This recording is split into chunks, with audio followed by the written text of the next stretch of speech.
whatever this delusion is that you guys will ever be able to compete with me, let go of it. Salute, MobTube. How is everybody tonight? We got 11 people right now. That's bad. That's bad. But I only scheduled the show 10 minutes ago. Junior Lollipops, Alana Therese, how you doing? Jesse Roth, hello. We just got home a little bit ago. I'll tell you about that in a few minutes. Davis Dean, Dave, Brooklyn, Michelle N, Cinnamon Muff, Brooklyn Rob 1, Amateur Historian, Steve Cutler, hello, my friend. Nico Cena, what's up, buddy? How you doing, bro? It's good to see you. I missed you. You were gone for all that time. You popped back up last night. It's nice to have you here. I hope little Nico is doing well also.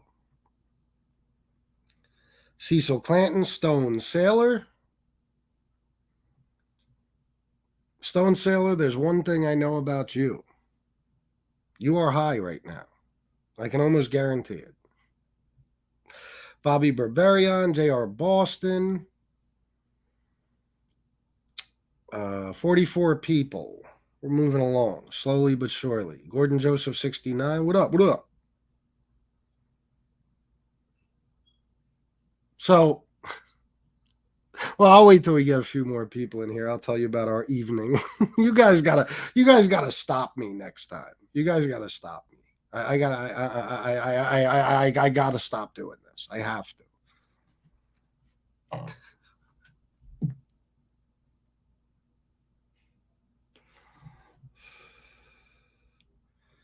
Rick Henderson, the people over at Angels are real slow. I gave Chicago Muscle's dad's name as the founder of the dark web, and they put it up on the screen.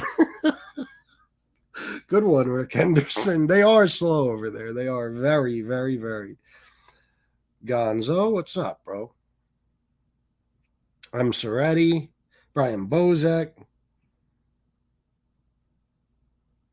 FBS can't watch your show tonight, but wanted to throw 10 your way. I have no idea why it didn't go through yesterday. Oh, thank you, Brian Bozak. And here it is. $10 super sticker. Thank you very much. Jesse Roth, $9.99. Sometimes when I'm in a bad mood, I like to piss off trolls for fun. Have some money, FBS. Thank you. Thank you. I will gladly accept. And yes, I know it angers them. So good job. Yeah, that was Rick Henderson. That was a good idea. So listen, guys. We wound up going to the movies. Okay, now, first of all, we started going to the movies a few weeks ago on Fridays. You know what I mean? This is maybe I don't know. I think this is the third time we've gone to the third consecutive week we've gone to the movies on a Friday, or there might have been a week in between when my stepson wasn't here, so whatever. But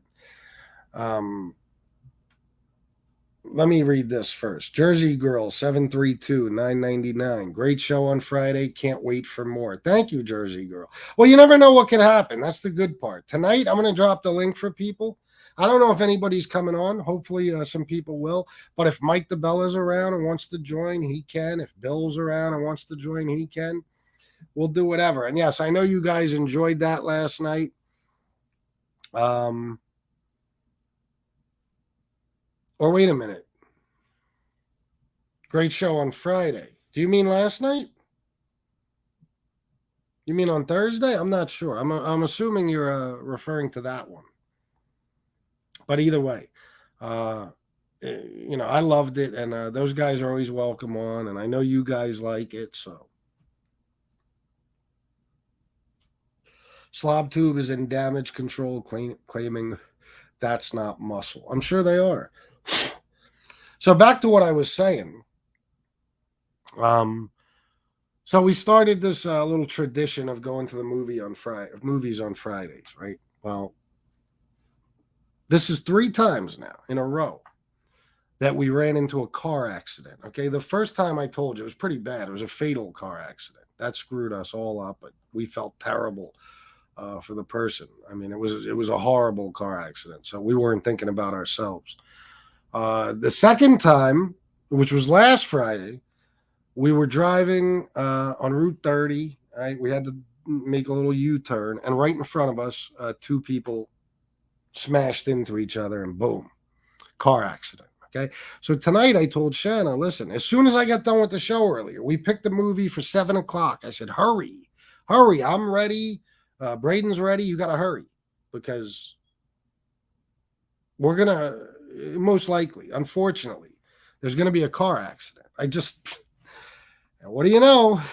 We got on 83, boom, car accident. So we were about 5 minutes late to the movie. But we went to see this movie, Terrifier 2, because there was nothing else to see. And I felt like going to the movies. So I thought, we'll just go see this. Don't let me do that anymore, guys. Stop me, okay?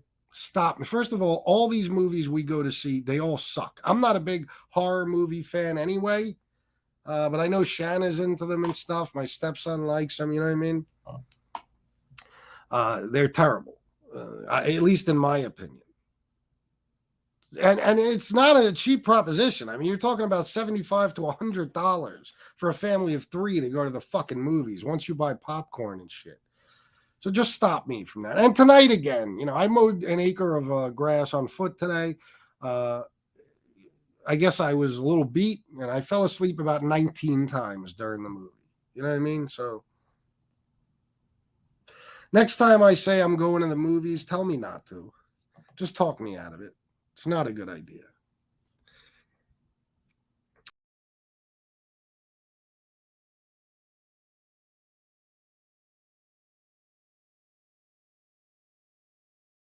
Don't you love when that happens? Okay, let me see where I was here. Junior Lollipops, I read that. Mustache Pete, 1999. TGIF, let's start this show off right. Thanks for the entertainment, my friend. No problem, bro, and thank you very much for the 1999. I actually just got off the phone with Mustache Pete. Who's the fat guy with the sword living in the dark in his known as house? Amori is a dickhead. Yes, he is. Uncut Gems. Uncut Gems I loved. Good time. Hated. We watched it like a month ago. Terrible. To me, I didn't like it. Shanna didn't like it. It's chaos. Pure chaos. Fan of that movie. But Uncut Gems was great. Jersey Girl 732 $4.99. Yes. Sorry, Thursday's show. Sorry, not feeling well. Oh, it's all good, Jersey Girl. I hope you feel better, though. It's not good. Same thing. Shanna's. I noticed she wasn't quite acting right when we left the movie, and I asked her what was wrong, and she's not feeling well either. But Shanna goes through a lot with the pain from the fibromyalgia and stuff, so I just feel terrible because there's not much I can do to help. But the movie, let me just tell you, was insane. I mean, I'm talking about violence on a level. I didn't imagine it would be like that. It was fucking gory.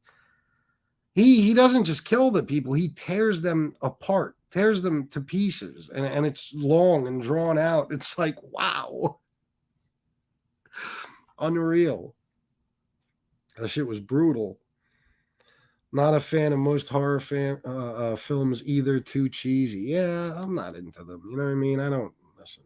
I'm very picky when it comes to movies. I like true life type stuff, true stories, things that at least, even if it's fiction, at least something that could be real, like could happen. You know what I mean? The types of movies I love. I'm going to give you an example, and this will give you an idea. And if you want to call this a horror movie, I guess it probably is. The Strangers. You guys ever see that? And then there was a part 2, The Strangers Pray at Night. Things like that. I love movies like that. Like thrillers and suspense. I like that type of shit. That's what I'm into. But the insanely gory slasher films and horror movies, I don't care about that shit. Common Sense, 1999. Thank you very much, bro. God damn, look what's happening here. Jesse Roth, $4.99. I love the smell of troll tears. We all do. It's nice to know that you make them sad. You know what I mean? Which they're already sad. They're miserable people, without a doubt. NYC Crime Spot, $4.99. I found this 5-spot in some guy's pants after I robbed his house. He had a great shower, too. Oh, so you were pulling a wash and wear burglar. You're a copycat. I understand. You read the stories of Danny Trio and said, I must be like this guy. I hope they were nice pants. I figure if you're going to rob a house to get somebody's clothing, you should go for like the, top of the line, Gucci, Armani, stuff like that. It's my opinion. Louis Vuitton, No,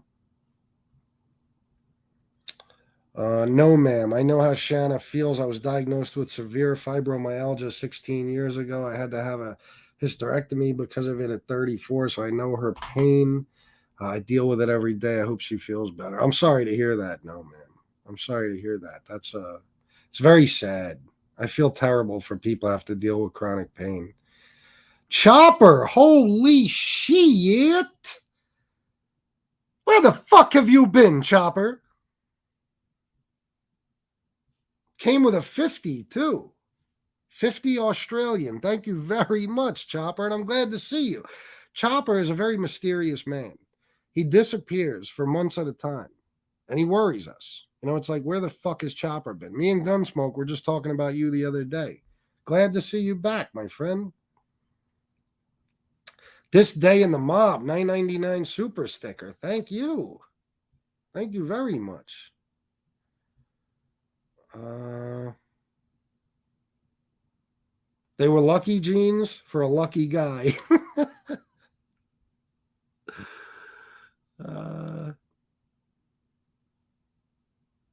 Let's see. Chopper, sick balls. Yeah. Joe Bag of Donuts. Fucking stand by me. M. Soretti, $4.99 from a degenerate in PA, F. Lee Stool. Thank you, bro. I'm another degenerate in PA. So I guess that creates some sort of bond between us right off the bat, doesn't it? I'm going to talk a little tiny bit about Lee tonight, but, it doesn't really matter. I talked about him recently because he doxed Mustache Pete. But other than that, Lee doesn't concern me. I don't care about Lee. I don't care about Danny. I don't care. I don't care about them, as Lee would say. But I heard Lee was talking some shit last night. You know what I mean? On Angel's show. He's going to dox Shanna's work. Yeah, sure you are, Lee. Okay. And what else? It was since you put up a picture of a woman very near and dear to me. Listen, I didn't put up shit. I didn't dox he said I doxed Deanna. Please. It's a GoFundMe. I don't even think it had her full name in it. Okay. And you could barely see her. She's in a hospital bed. I mean, come on. I didn't even say her full name. So, everything is doxing with Lee. If you show a picture of somebody's thumb, oh, you doxed her. Shut up. Stop it. So he's all upset. What else is fucking new, right? And he don't understand that was revenge for what you did to Mustache Pete. These guys will do something to you, and then when you do something back, they'll do something back. It's like, no, you don't get it. You don't get it. This is how it goes. An eye for an eye. So it's very bizarre, as MRE would say. It is. But, the threats with Shanna's work, let me tell you guys something. I'm going to say this for once and for all. I'm not going to address it anymore. Number one, you're not going to find out where Shanna works, and I'll tell you why. I barely know half the time. Shanna is a contract nurse. She goes from place to place. Sometimes she works 3 days at one place, 2 weeks at another, then a few days here, then a few days there. It's just how it works, okay? You're never going to find out where Shanna works. Number two, even if you do, you're not going to do anything. If you show up to one of the places Shanna works, a nursing home, a drug and alcohol rehab, something like that, and cause trouble, they're going to call the cops on you. They're not going to say a thing to Shanna. Also, Shanna, believe it or not, is a highly respected nurse.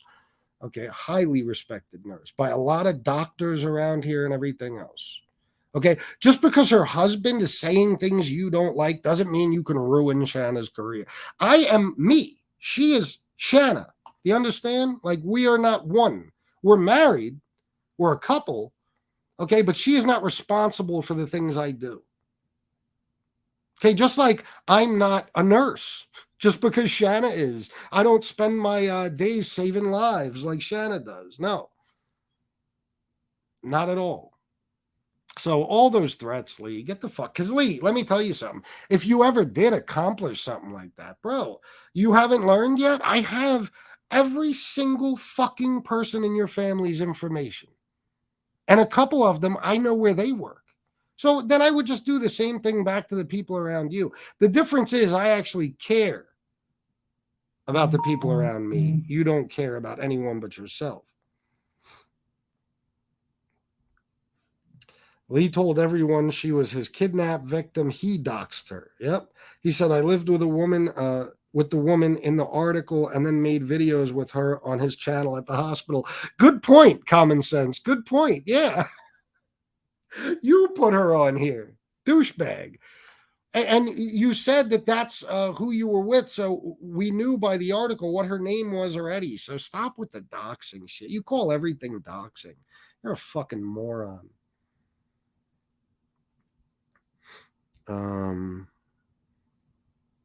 What about chronic pains in the ass like human being kinds? Yeah, we got a lot of them. A lot of them.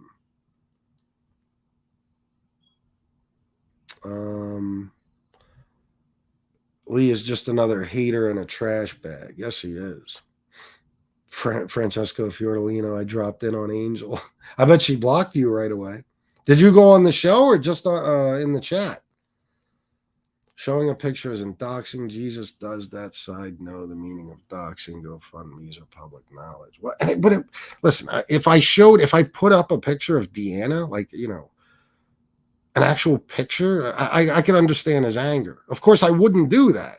Why would I do that? First of all, I have nothing against Deanna. And secondly, that would just be wrong in general. I'm going to put somebody's loved one's picture up for what purpose? The only time I've ever done that is because of MRE, and that's because MRE is doing the shit to me. Talking shit about my family, my loved ones, and putting their pictures up and shit. As far as Lee, it was a picture on a GoFundMe. Her head was turned to the side. She had an oxygen mask on. I mean, I told this, well, I know what she looks like because I have certain pictures, but from that picture, I wouldn't know. I wouldn't know, you know, what she looks like. Listen, it don't matter. It's stupid. Yeah, I did. It was like The View, only with nasty whores. Angel show, that is. LOL. Oh, yeah, well, of course. Lee, close the porn video off before you watch FBS show, you nasty mofo. Lee and Danny have no content. No, not really. They don't. They don't. Frank, did you see when them four whores were on together? Wait a minute. What did Frank do? Hold on. Oh, okay. He didn't go on. I thought maybe he went on the show. Ask her about if her dad would allow Danny and Lee in her life if he was alive. Of course not. Hell no. Why is she entertaining Lee Cole? Because Lee is willing to talk shit about me. Otherwise, she wouldn't have him on. She hates Lee. You know what I mean? She fucking hates him. She refers to him as Lee Cole the pervert. It's only because, was she having him on when he was kind of sort of over on this side? No, of course not. You know what I mean? She didn't want no parts of it. When was the last?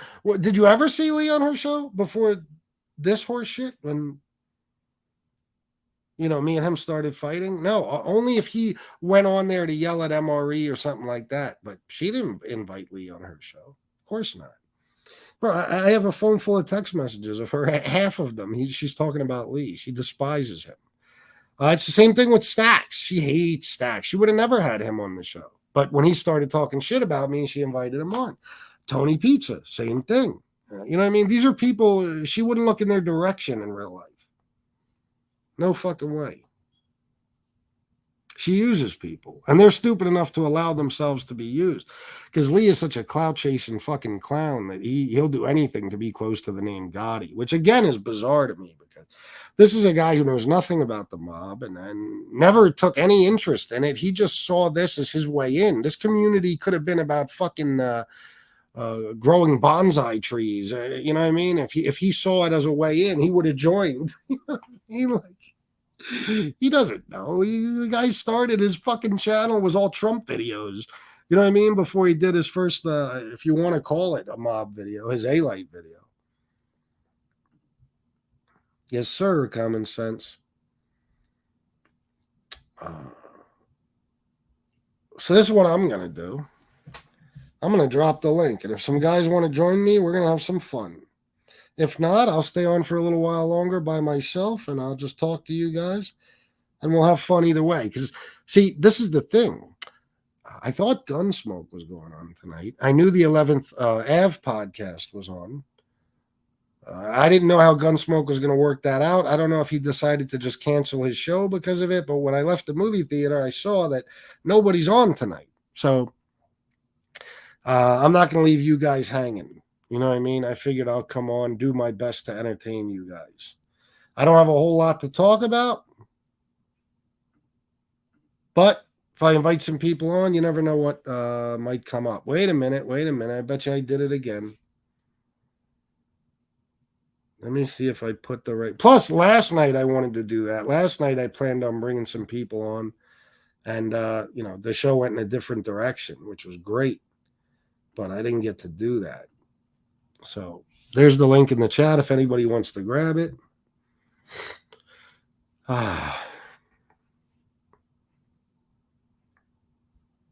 Who are you talking to, Dank Brandon?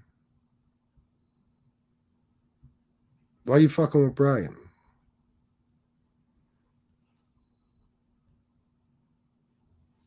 I know where the hell Gunsmoke. I know where the hell is Gunsmoke? Love that motherfucker. I know, bro.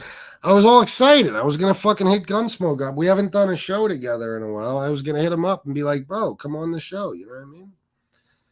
Plus, it works out for Gunsmoke. When he comes on here, people throw him donations too. You make a little money. But I can't get a hold of him. Had a thumbnail all ready to go and shit. FBS and Gunsmoke. But where the fuck is Gunsmoke?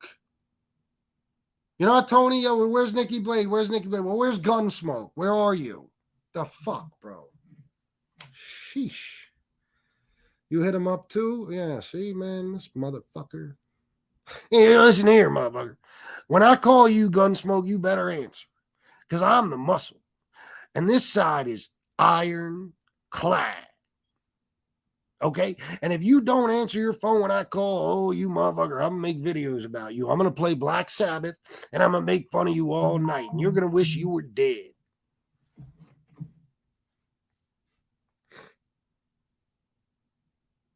Oh, shit. $25 from Mike Dibella. My bad. I didn't. Hold on. This happens a lot. Sometimes somebody will text me when I'm live. I won't get to it. And then by the time I'm done with the live, I got other texts and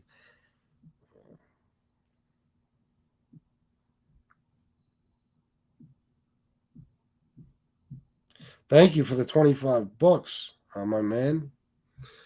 Mike Dibella, good dude. Listen, there was so much good feedback on Mike last night. Mike and Bill, of course. I mean, that shit was fascinating. I don't think they understand because they lived it. They don't understand why it's fascinating for other people to hear those stories firsthand. You know what I mean? From the people that were a part of that life. But it really is. And last night was something special because it wasn't just, I know, Mike, it wasn't just somebody telling a story. You know what I mean? It was two guys really chopping it up. Two guys that were on the street together. It's fucking great. Jesse Roth, 199. Hi, drunken whore. I know you're watching. Of course she is. Oh, look what we got here. Common sense, my man. What's up, man? FPS, how you doing, my brother? Chilling, bro. How are you? I can't complain, man. Yeah, where the hell is Gunsmoke? I hit him up, man. I didn't hear back from him. I heard he was on fucking in the wee hours of the morning this morning for a while, though, doing his thing. So maybe he's fucking sleeping it off. I don't know. Yeah, I stay up late, so it'll be like 3 a.m. I'll be getting ready to crash, and I'll see a fucking alert, notification, Gunsmoke, the Dawn is on. I'm like, Jesus, this guy. Yeah, I woke up at like 8 and shit before I had to head out to go to work, and I saw his notification came on, so I listened. I was skimming through some of it. He's a funny dude, man. Yeah. Fucking love Gunsmoke, man. Yo, Gunsmoke, where you at, motherfucker? The thing about Yeah. Well, I love Gunsmoke because like he's funny in ways he don't even realize. Like he'll do little shit that'll just like I was listening to him on SoFlo today. I forget what it was. He just said a couple words, but the way he said it and the context he said it in was just fucking hilarious. And I don't even think he Yeah. gets. Like somebody will say something about a guy riding a motorcycle or something, and out of nowhere you'll just hear Gunsmoke go, "Wee!" He's like the kid with Tourette's and shit. He used to bring out with you just to hang out for entertainment and shit. But that's my guy, man. He's funny as hell, bro. Oh, I love that dude. Bro. I love it, man. I wish Gunsmoke realized just how talented he really is, man. I told him, man. I told him to focus on that video and intros and stuff, and reach out to some other content creators. Show him what he could do. He could probably make some side money off that. Yeah, bro. He could probably do. He could probably do pretty good. You know what I mean? Yeah. Hell yeah. Gotta get him motivated. He's a man of many talents. Yeah, for sure. He's good with that. Those clips he does too, they're good, man. Oh yeah, definitely. Yeah, he's good with everything he does. He just doesn't realize it. Oh, for sure. But yeah, that show, I wound up catching the rest of it today, man. That was a great show. Oh, last night's? Yeah. Yeah, bro. I missed a chunk of it, but that was good, man. Yeah. That was great, bro. I was thinking about it all night after the show. You know what I mean? I was fucking hype. I was like, that was dope. That was fucking dope. Yeah, it was crazy when Bill was telling him about how they got the order to smack him up or do whatever they had to do, and he was like, what? He didn't even know about that for how long? 30 years ago, something like that. That's interesting, man. Yeah, it's those moments, man. You know what I mean? It's shit like that people don't even realize. Like, it's almost a once in a lifetime thing. It's crazy. Like to have those two guys on here talking for the first time on screen together, whatever, on a show together. And for Bill to reveal that to him and hear his reaction, you know what I mean? It's stuff like that. It's like when the Sorellis, told us exactly how Nettie Sorelli's apartment got bugged. Shit like that happens on this show, man. It's like, wow, bro, this stuff. Yeah, because the original story was nothing like that. No. And that was, 30 years ago again, same thing. 1990, 89, 90, 91, something like that. Yeah. It's pretty wild, man. But I was laughing because I didn't catch the show, like I missed a chunk of it or whatever, right? And when he was talking about, remember when Mike was talking about the 1-800 numbers where you would call and you have to pay $3.99 number, yeah. Oh yeah. So listen, right? I was doing time with this dude. That I got real close with and shit, and he was in there for that. What these guys were doing is they would call up the local phone company and set up a 1-800 number. And this was still when they had beepers and, a lot of doctors still had beepers and pages and stuff like that. And like cell phones were first coming out. So the text messages you would have to pay per text. Remember how text messages used to be? Yeah. You have to pay like 10 cents, 20 cents, whatever they were. So what these guys would do is they would buy all of the, they would buy like a whole list of phone numbers, beepers, and contacts. And they would send a message out that said, hey, give me a call. And every time you would call the phone, it would charge them 99 cents. Most of the time when you got your phone bill, say if you were paying, $100 a month and it was 101 that month, nobody would say a word. But if somebody wanted to complain and look into it, they would find out and put a claim in and be like, I don't know what this 99-cent charge is. This is bullshit. I never called this 1-800 number. So all they would do is say, okay, we'll give you your $1 back. And then there was no crime committed because the people that paid never said a word about it. And the people that did, you give them their buck back and it was a win-win either way. So the guy was making like, he was showing me his stuff. He was making like, I don't know, $250,000 every month or something just off of like a couple of the numbers that he got caught on. Because eventually what happened is the phone company, they were getting so many complaints at one point because they kept doing it for so long that they finally cracked down on them. But it was pretty wild, the money he said he was making off that shit. And this was, yeah, it's pretty crazy, hell of a scheme, bro. I just want to say, Michael Dibella just sent another $25 and said, tell the chat I'm asking them all to donate. Thank you. Oh, there Mike. you go. Thank you. That's an order. Yeah, that's another $25, bro. I appreciate you very Thanks, much. He gave me $100 last night, $50 tonight.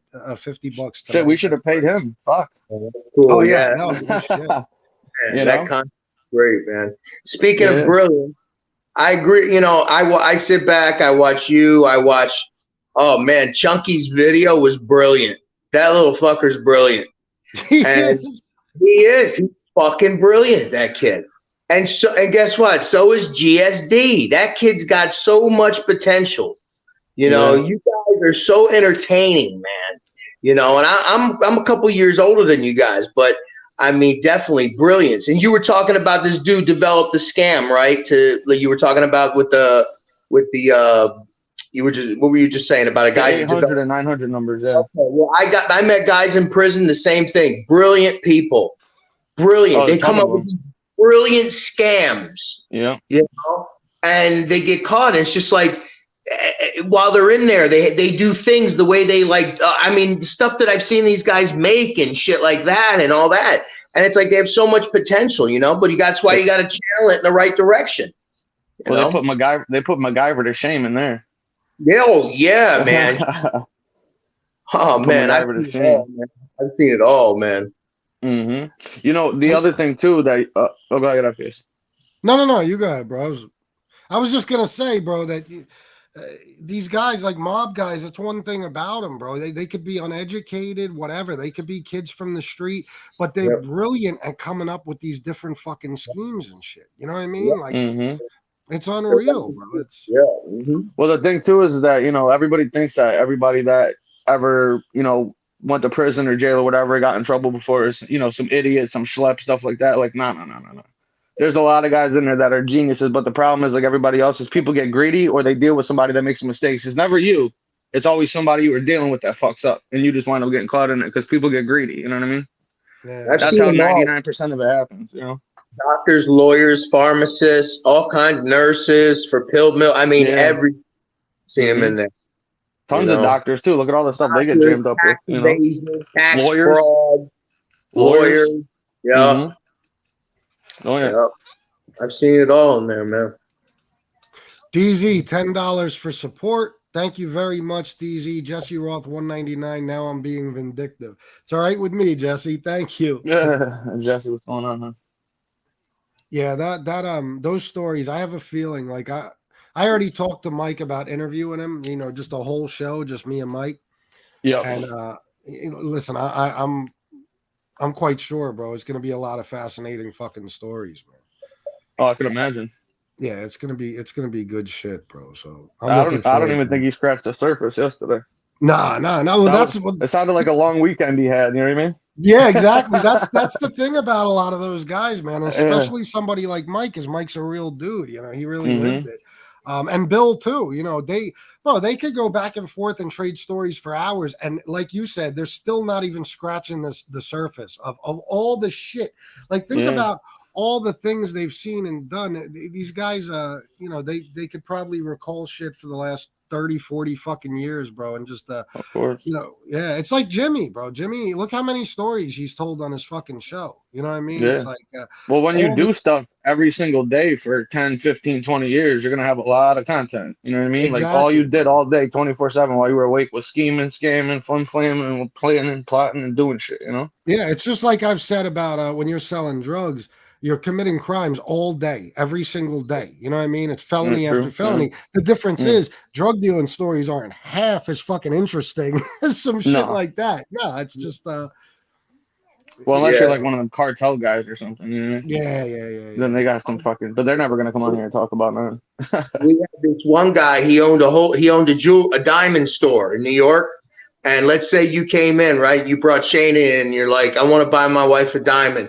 He would show you the diamond and all that, like it was real fancy. And then you bought the diamond, you go home. Then he would hire a gang to rob your house, steal all the jewelry back. Oh yeah. Well, one time it went wrong, and the people got killed. So he got indicted on the murder. So he would have he sent them there. Yeah. He got indicted for the murder. He got convicted of murder, but he owned he was a multi-millionaire. He was like a Hasidic Jew. Oh yeah. Yeah. Well, Brooklyn. Well, Brooklyn. Yep. He owned a huge that's where they're at, diamond. He was a diamond, big time diamond. Owned the whole place. Now his son's run it. But yeah, he was paying extortion. But he lived like, I mean, he paid, a gang and they gave him protection because he was in a maximum security penitentiary. This was a little dude. Yeah. know. Well, that happens all the time, and especially with like people yeah, that sell yeah. drugs and shit. They'll fucking sell you a bunch of drugs and then follow you home and rob you for it the next day. Bro, you know? Chris Pacello, bro, one of the craziest stories from his life of crime. This dude, I've said it on here before. I've told this story. He was somewhere in the neighborhood or whatever. I guess I don't know if it was Staten Island, Brooklyn, whatever. He saw a truck full. There was a tractor trailer. With A tractor trailer, yeah. Yep. Yeah, and it was filled with marijuana, top to fucking bottom. Okay, so he watched it for a while. Okay, later that night he came back. He fucking stole it. Okay, he sold it for $250,000, but he put like a LoJack or some shit on it. Oh, when he sold and followed it. Yeah. And picked it back up. Yeah, after he fucking sold it for $250,000, he stole it back and sold it again. I love it. That's some gangster shit right there, bro. That takes balls, dude. But Biden gave him a pardon yesterday, so he's good to go. He got the marijuana. What exactly are these pardons? I heard you talking about this, Stone Sailor. These pardons are for simple possessions, and he, as the president, can pardon you for crimes that are federal only, not state. Oh, okay. Well, yeah. So course, yeah. if you were somewhere, maybe in a national park, or you were in Washington D.C., or you were maybe on a military base, you got picked up for pot, then you would be eligible under that pardon to have your record, pardoned, because it still counts as a drug conviction. So, it helped out a couple thousand people. So that's good. It's one small step in the right direction. Yeah, I was just going to say a step in the right direction. Yeah, this is big. But that's what you guys think. But they don't see the problem with the government when they make up laws and do shit like that is they don't have people that know anything about it. Because what they did is by legalizing marijuana, all they did was make it easier for the cartel to make money in the U.S. Because all they did was send their people here to grow it, and instead of having to smuggle it over the border, it's already here in the States, and that's what they're doing. Go out to California, look at the bust they do in the desert. There's like 200, 300, 400 greenhouses they have out in the middle of the desert. They're all run by cartel. The guys are out there with AK-47s and bulletproof vests, bringing in dump trucks full of water, and they're the ones that are selling all the shit. Well, we make the best cannabis in the world. The rest of the world wants our cannabis because we make the best. We make the best pot here now. No, I know, but I'm saying one of the byproducts of this is just making the cartels richer because that's what they're doing. That's why if you legalize it nationwide, you just take basically the bullets out of their gun, because then they're not going to be involved in that business, because then the government can legalize, regulate, and tax it like they should. Because if you could buy cigarettes and alcohol, how's pot any worse? Yeah, because there's always going to be a black market, because you can grow that shit yourself in the middle of a field somewhere and sell it at half the cost, and the cartel uses that to keep their drug. All the drugs that they get seized at the border, the marijuana covers it. It's been like that for 50 years. That's what the Mexicans have been doing for 50 years. They didn't care about the coke that got caught. As long as the weed went through and they got the money for it, they were good because it would cover all their losses.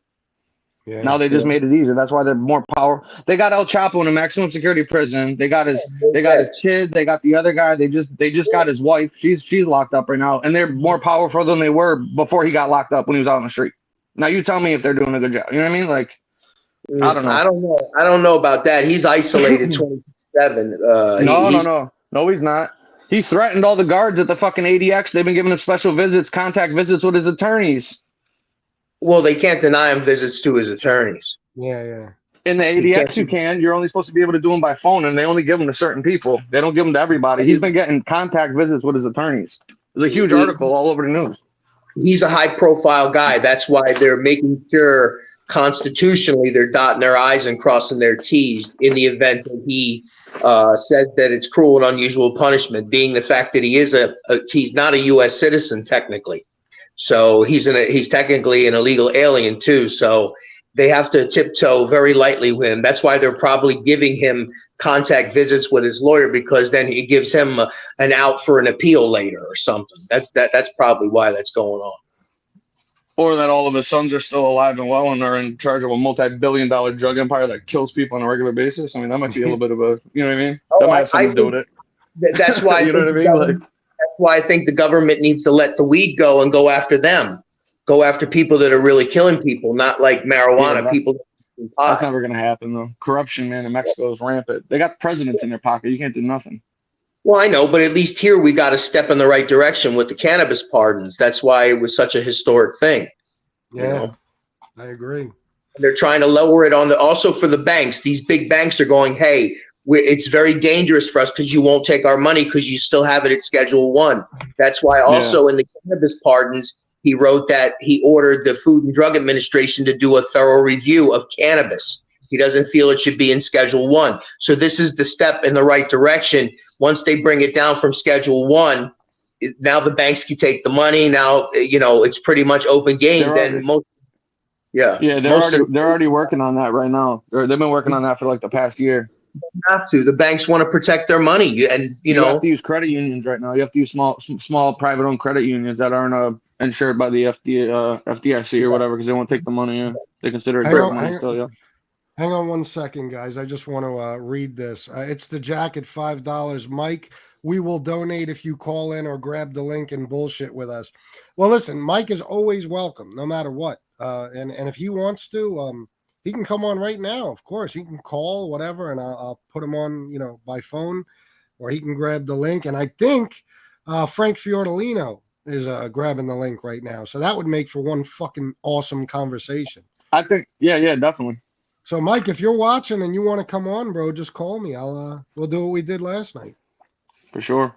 But yeah, they should definitely take it off of Schedule 1. It definitely shouldn't be in the same class as like heroin and coke and methamphetamines. Like that's absolutely ridiculous. I agree with that. They should bring it down to something much less. You know what I mean? Because that's crazy. All they got to do is they can move to Schedule 2, and that'll accomplish that. You know what I mean? That's what I think. That's what I thought that they were going to do. You know what I mean? I would like it classified where alcohol and tobacco is, because I think it belongs in that category. I wouldn't have it. Yeah, for sure. You got to look at it. Like, look at what they did when they did the with the prohibition with alcohol. If this happened back then and they had cannabis and alcohol side by side and said which one are we going to legalize, it definitely wouldn't have been alcohol. Alcohol kills more people than fucking cannabis ever did in the entire history of it in a few handful of years. You know what I mean? 500,000. And that's the easiest one to get. There's alcohol shit. And close to 300,000 a year for smoking, for tobacco. So that's 1 million, close to 1 million people a year for just tobacco and alcohol. I mean, it's common sense, guys. That's the name, brother. Don't wear it out. That's right. I was joking around. Yeah, so that's the name. Don't wear it out, brother. Oh, here goes Frank coming on. Yeah, right here. Frank, what's up, bro? Yo, what's going on? Frank, what's up, man? How you doing? Good. My Mets suck. Did you guys watch the game? No, I was at a horrible movie. Oh God, they're down 7-1. I'm a big Mets fan. I hate them. I did pop into that chick's podcast. That's what you call that? I'm sorry? I said that's what you call it? A podcast? What happened, Frank? What happened? Nothing. I would just I can actually feel bad for her. I feel bad for her. Because she's involved with all these assholes that her dad would never, ever, ever, ever put in her life. With? Yeah. Mm-hmm.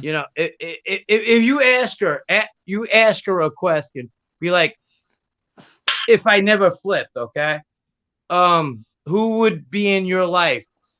Lee Cole, that other guy, what's his name, Danny, whatever the fuck his name is, or me. She'll tell you me. She would love it. Because I come from mob royalty, trash, and whatever, and she has all these idiots around her. Oh yeah, for sure. It's a circus. It's a circus. Who I do respect is that girl that she hangs out with. That one. What's the one that went after Lee one time? Her best friend. Oh yeah, I don't know who that is exactly. She's not usually on the show, right? That girl got bold. That girl Angela, told her, I don't like Lee because Lee's a scumbag, and he fought with FBS one day, and then the next day he was on your show. Yeah, she called him out. That night. I think it was the same night. Bold. That is a Queens girl, tough girl. That's what she is, and she called him out. Nobody'd fuck with Lee ever. What the fuck? He was that guy at the bar shaking his drink for a free drink, and so you could buy him one. Danny, a little different. Danny, I think, was around people, but not Lee. No, Lee's never been around. Nah, Lee never been around. Lee never been around nothing. No. A great show yesterday. He thinks he has. What do you mean? He worked at fucking Scaturo's, remember? Well, Scaturo's is if you're gonna be somebody, you're gonna work at Scaturo. Yeah. Well, he was behind the deli mopping floors or something. Yeah. No, Frank, I was just gonna say I'm glad you liked the show last night, bro. And it was great. It was great. It was great. Now the thing do you know Mike? I'm sorry. Do you know Mike? Of course, I don't know Mike. Okay. I know Mike's dad. I know Mike's pedigree. I don't know Mike. Okay. Oh, yeah, of course, Mike's got great mob history, pedigree. Yes. But the thing with me and Billy is that we have a little bit of. I need to talk to Billy before I need to come on a show. Yeah, privately, yeah. And it has nothing to do with me, but it has to do with somebody in my family. Yeah, I know about it. Were you with Billy's guys, Frank? No. Matter of fact, no. I don't know if you should say it on here. I don't know if you should say it on here if we're talking. No. And that's not my place. That's not. Yeah, I mean, I'll talk to him one day about something, but it's not for me to talk to him about it. And no disrespect. If you guys know anything about organized crime, you'll understand what I'm trying to say. Well, speaking of which, we got Mike here. Mike's on the phone. Oh, Mike. Okay. I call it disorganized crime. Yeah. Huh? I call it disorganized crime. It's not organized. No, organized crime is very organized. Actually, but you know the thing about organized crime is disorganized, but they've become a very very small scope. And everybody thinks organized crime is bigger than it actually is. Yeah. I got a friend of mine that just gave me a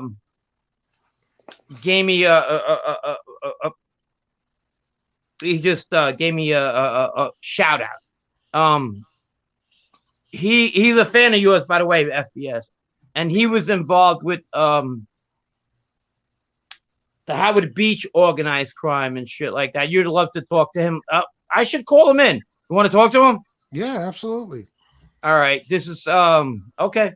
He was around Ronnie One Arm was around the organized crime from Howard Beach.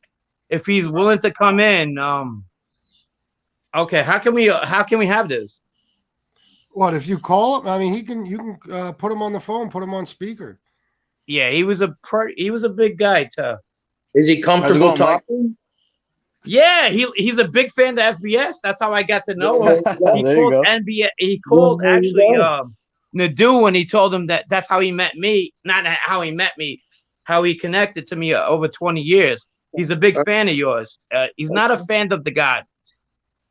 Yeah, but I'd love to talk to him. However you want to do it, we can get him to grab the link. Well, he just sent me a message. Okay. A text? Yeah. How can we do this? You want to do it tonight or another night? Yeah, let's do it now. All right. Well, call him up. All right. Listen, clear me out. I'll talk to him, and then I'll have him come on. All right. He was a big guy. Sounds good, Frank. That'd be great. All right. He wants to come on. He comes on. Okay.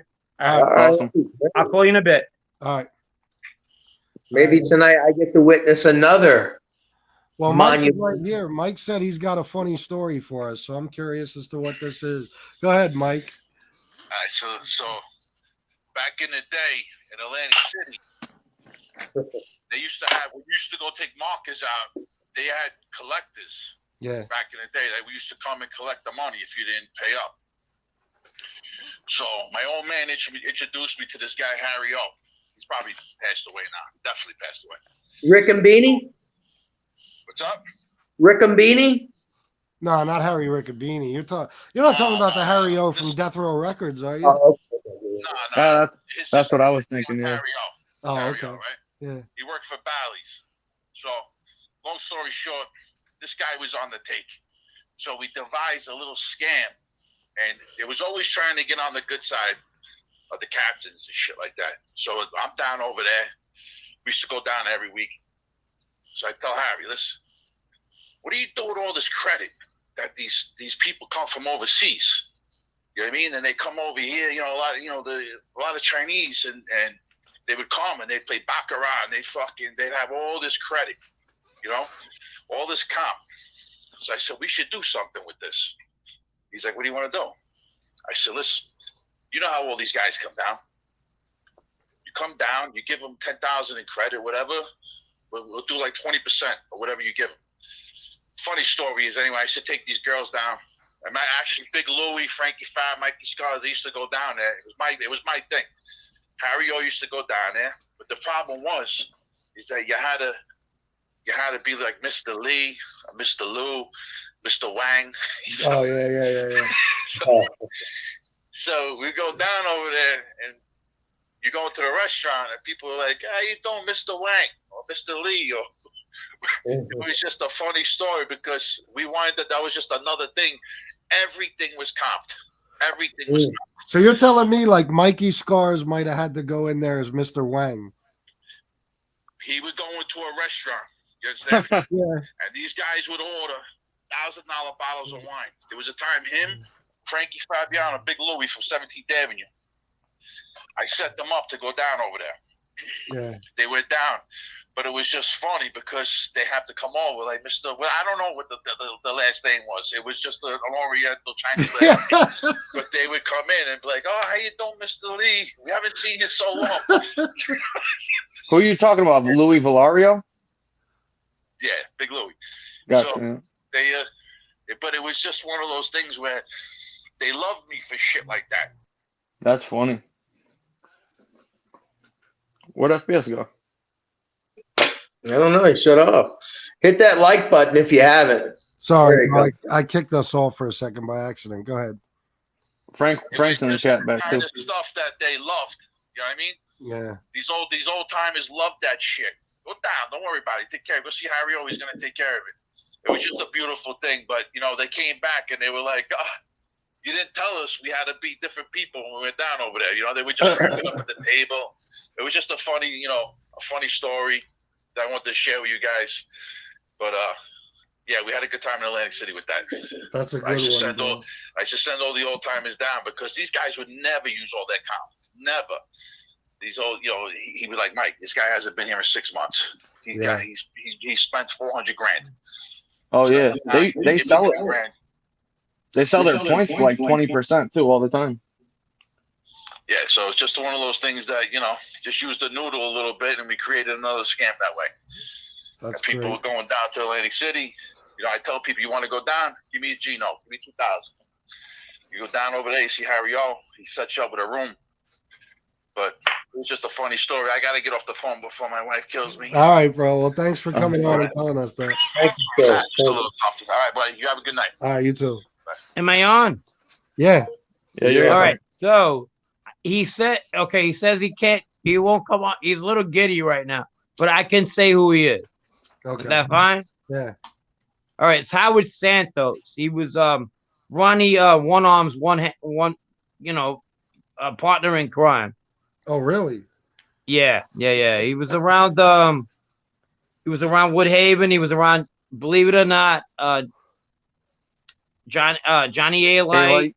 Yeah, A-Light. Yeah. So look him up. He's a good guy. He's a big fan of your show. He says everything you do to against a certain individual is correct. Yeah. Oh wow. I've been told that by other people too who were around during that time, bro. Yeah. How he was a shooter. He's a tough guy. A lot of people knew him. I just reconnected him because of your show. Actually, he asked Nadu. He goes, how can I talk to Frankie? And he goes, well, I seen him that he comes on FBS now and then, and that's how we reconnected again. I haven't talked to him in 20 years. Tough guy. Yeah, well, tell him I said hello. I'm glad he's a fan. Hopefully one day he'll come on. That would be great. And I got another kid too, Marky. He was around the Giannini crew. Also, he'll love to come on your show. No, that'd be dope, bro. Yeah. Yeah. Hey, listen, Anyone you And, ever want to bring on, bro, let me know. Yeah. So he was under what, the Carrazos then? Yes, exactly. He was Jojo Carrazzo's driver. Yep. Nice. I know who you're talking Oh, about. you knew him? I know who you're talking about. Oh, wow. Cool. Yeah, and I almost got him on. It was like, no, I'm not ready for this. So I'm like, all right, ain't no big deal. That's all good. He dipped his toe in tonight, you know? He did know Danny Trio, not. Nah. Oh, he didn't know him? No. He wasn't. You're telling me he wasn't in Fort Lauderdale robbing people's underwear with Danny Trio? Yeah. He was his driver. Listen, he does. He does. Have you ever seen The Sixth Sense? That movie with Bruce Willis? Oh, Yeah, with the little kid. Yeah. Yeah. Well, Danny talks about dead people all the time. He's like, I was around this guy. That's not relevant. I mean, come on. Name people that alive. Somebody that can co-sign it. Yeah, exactly. Well, no, I'll tell you what that is, and you already know, Frank. That's the same trick Ray Mundy uses. Talk about only people that are dead. This way, there's nobody there to. Yeah, how convenient is that? I mean, exactly. how convenient is? Yeah, there's nobody there to say, "No, you're full of shit, bro. You weren't around us." You could just say, "I was around." Yeah, that's what they do, bro. That's what. But I'll give him that though. He's talking about people that actually were in the life. I'll give him that, but they're not alive anymore. He goes, my uncle was an enforcer. I was like, all right, yeah, so okay. Right. So was 10 of my family members. Yeah. And about 100 other guys. Listen, whatever. Common Sense is a fucking mob expert. All he's got to do is fake a little Brooklyn accent. He could come on here and convince people that no, Common Sense is good. Oh yeah, absolutely. He's good. I love the kid. He's good. No, I'm just. I'm working on a lot of projects right now. I might use him on a project, because I have no room for bullshit. Okay, and I like facts. That's it. Good. That's why people like National Geographic use me, because I have facts. You know what I mean? Yeah. And credentials too. Huh? And credentials too. And credentials, and I have a lot of dirtbag family members, including myself. That always helps, right? Huh? That always helps. All have, families. I'm in the same boat. It is what it is. It is what it is. But you guys, you call it for what it is. And Howie's a big fan of FBS. Yeah, that's awesome. He goes, that guy calls it the way it is. He goes, yeah. Angel knows who Howie is. Oh, I'm sure she does. Oh yeah, I bet. She's gonna say he was the guy licking my brother's balls, and we all knew that the family was who they were. Don't get me wrong. I mean, John Jr. was a tough bastard, but if my dad was John Gotti Jr., I'd be a tough bastard too. Bro. That's exactly. I'll give you an example. When nobody can hit back. Yeah, exactly. I was talking to somebody who's from. No, but he was tough. He was tough.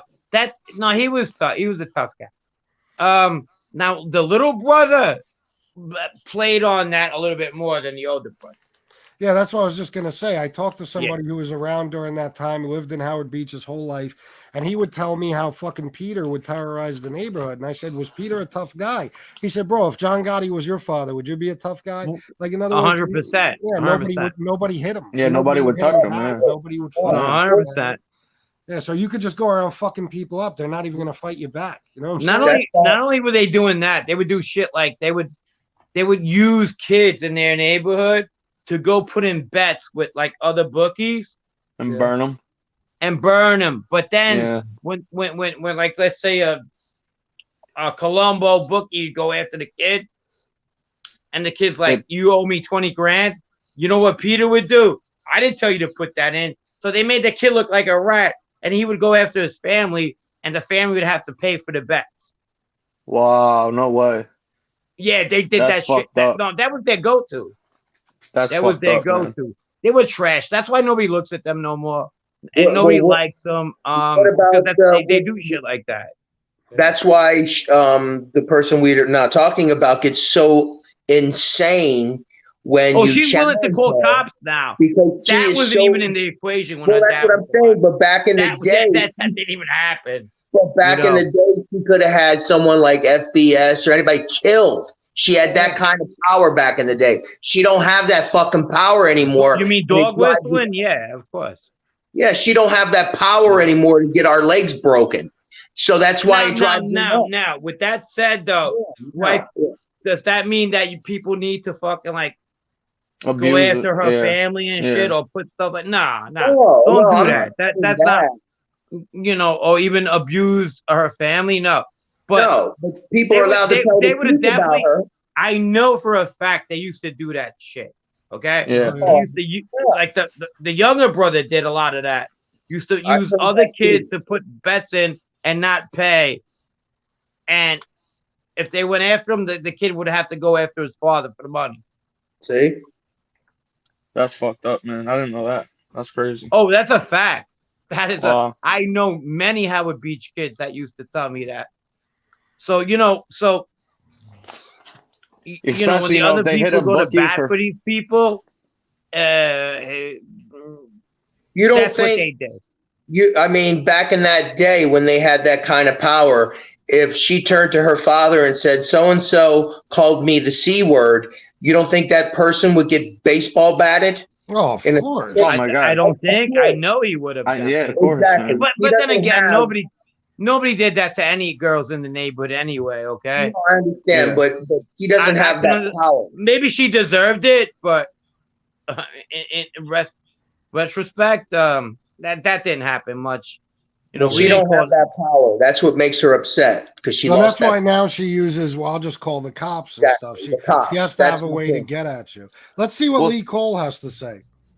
Lee. This is a one-time warning. Dude. Fuck you and your warning. Fucking nut. You don't scare me. You don't scare me. That guy's great. Hey, you guys keep doing what you're doing. I love it. Are you publicly threatened out in the open to go after another content creator's channel? I'll tell you one thing though. You're gonna love this. So I was talking to Howie, and we were talking about the same conversation we're having now, and he was like, somebody said about Little Peter, which I didn't know who Little Peter is. They were like,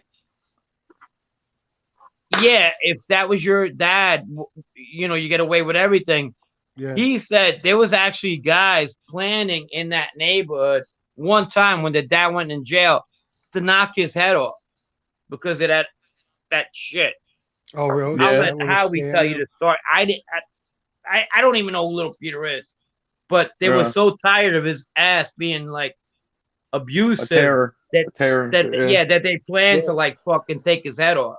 Yeah, sure. Could you imagine if you hit one of those bookies for like 70 grand a couple weeks and then they pulled that shit right after? That'd be a fucking problem. That's what they well, what happened was when the dad died and the brother was not reveling anymore, the one kid who had the opiate problems, he started hanging out with Vinny Asaro, who was a degenerate at that point. So it goes to show how people didn't want nothing to do with that family no more. So Vinny started using that one kid to do stupid shit for him. Yeah, because he couldn't even fucking get in with the Gambinos. He had to be with the Bananos. No, that Gambino family ain't gonna fuck with them people. That's what I spoke about this with FBS. A couple shit. It was probably a little while back, and I said the same thing. Why was he under Gene with the Bananos? I might be putting a little bit of I don't even want to say this shit. A little bit of sway on my family, even though I don't talk to them and they hate me, whatever. I'm imagining that my family's close with the Sicilian side of that Gambino family. They do not respect that side at all. No, I believe. I believe it. Yeah. Okay, I agree. My family don't talk to me, and I'm cool with that. But whoever is the Sicilian faction of the Gambino family do not respect that kid and their family at all. So Chicky Chickatelli, whoever the fuck you are, you think you're cool with that guy? Stop. You don't know you. You might go to the fucking fights with them, and you might like them and all that. But if you come out of line with your mouth, you might find yourself in trouble because nobody respects Junior Gotti anymore. Yeah. He idolizes them. So watch what you say. Yeah, he does idolize him. Watch Diversity what you Training, say. thank you for the $5. And look who's here. John DeLuca. My man, I haven't seen John you in a DeLuca. while. Yeah, I haven't seen you in a while, bro. Good to see you here. It's been a while. I'm sure. I was gonna say I haven't seen him in a while. Yeah, it was like August, I think. Yeah, I'm sure he's busy. Yeah. This is. Listen, let me ask you, Frank. This is Peter. As far as I know, still lives in his mother's house with his 5 kids. From what I was told, he is a degenerate gambler. Isn't that right? Like I was told he always was. I don't know. I don't know the kid Peter from a hole in the wall. Yeah. I'd be lying to you. And people be like, "Well, you don't know my brother." I don't know him. Yeah. He's younger than me. What I remember from John Jr. is that he was a bully. He was a tough guy. He was tough. Yeah, he'll slice somebody in a minute. Yeah. But now back to him though. Does anybody respect him anymore? No. Panisi got it right. Even though I'm not a Panisi fan, but he got it right. I got a $1 million question. Do you know anything about that time he got stabbed at that CVS? I don't. I do not. I do not. That's like a big mystery. I was wondering if you know anything. No. Do I know if he'd stab you in a minute? Definitely. I know. He shot. Yeah, he wasn't a slouch. He's a tough guy. Yeah, he used to shoot. He used to keep a 22 Derringer. He used to plug a couple of people outside the clubs. He got in trouble. No, he didn't need to do that. Listen, he used to come into clubs sometimes. He'd have like 2-3 cars ahead of him. He wasn't a slouch. If people think he was just his dad's son, that's fine. But he was a tough guy. No, I was always told he was. No, don't get that fucked up. He was tough. Yeah. I don't know his brother. He was a big guy. Is he respected today? No, not at all. Right? Yeah, he was a very big guy, Stone Sailor. Yeah. Who? Yeah. John Jr. And John A-Light was too. He's John big A-Light guy, was for sure. a lot of people like John A-Light. Yeah, John A-Light was a tough guy too. Yeah.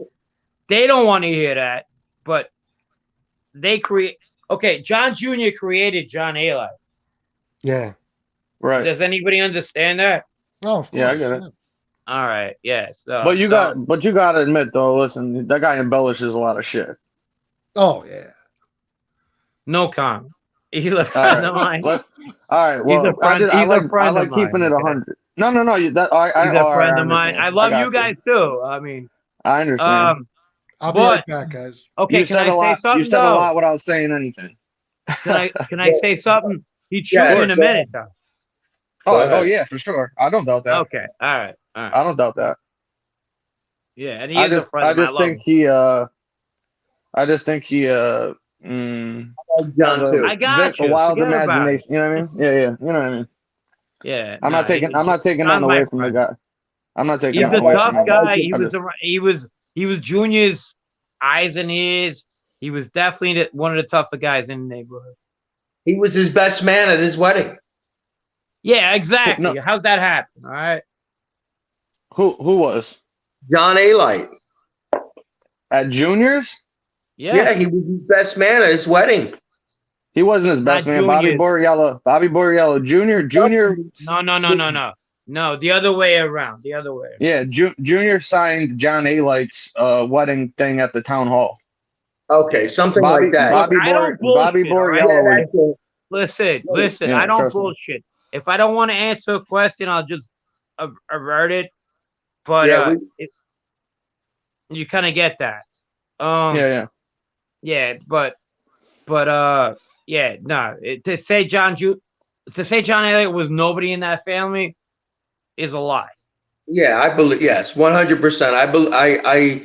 I believe John. You know, he. Now, if you want to give me, Another thing too, I didn't know John A. like that much on the street. I knew him a little bit.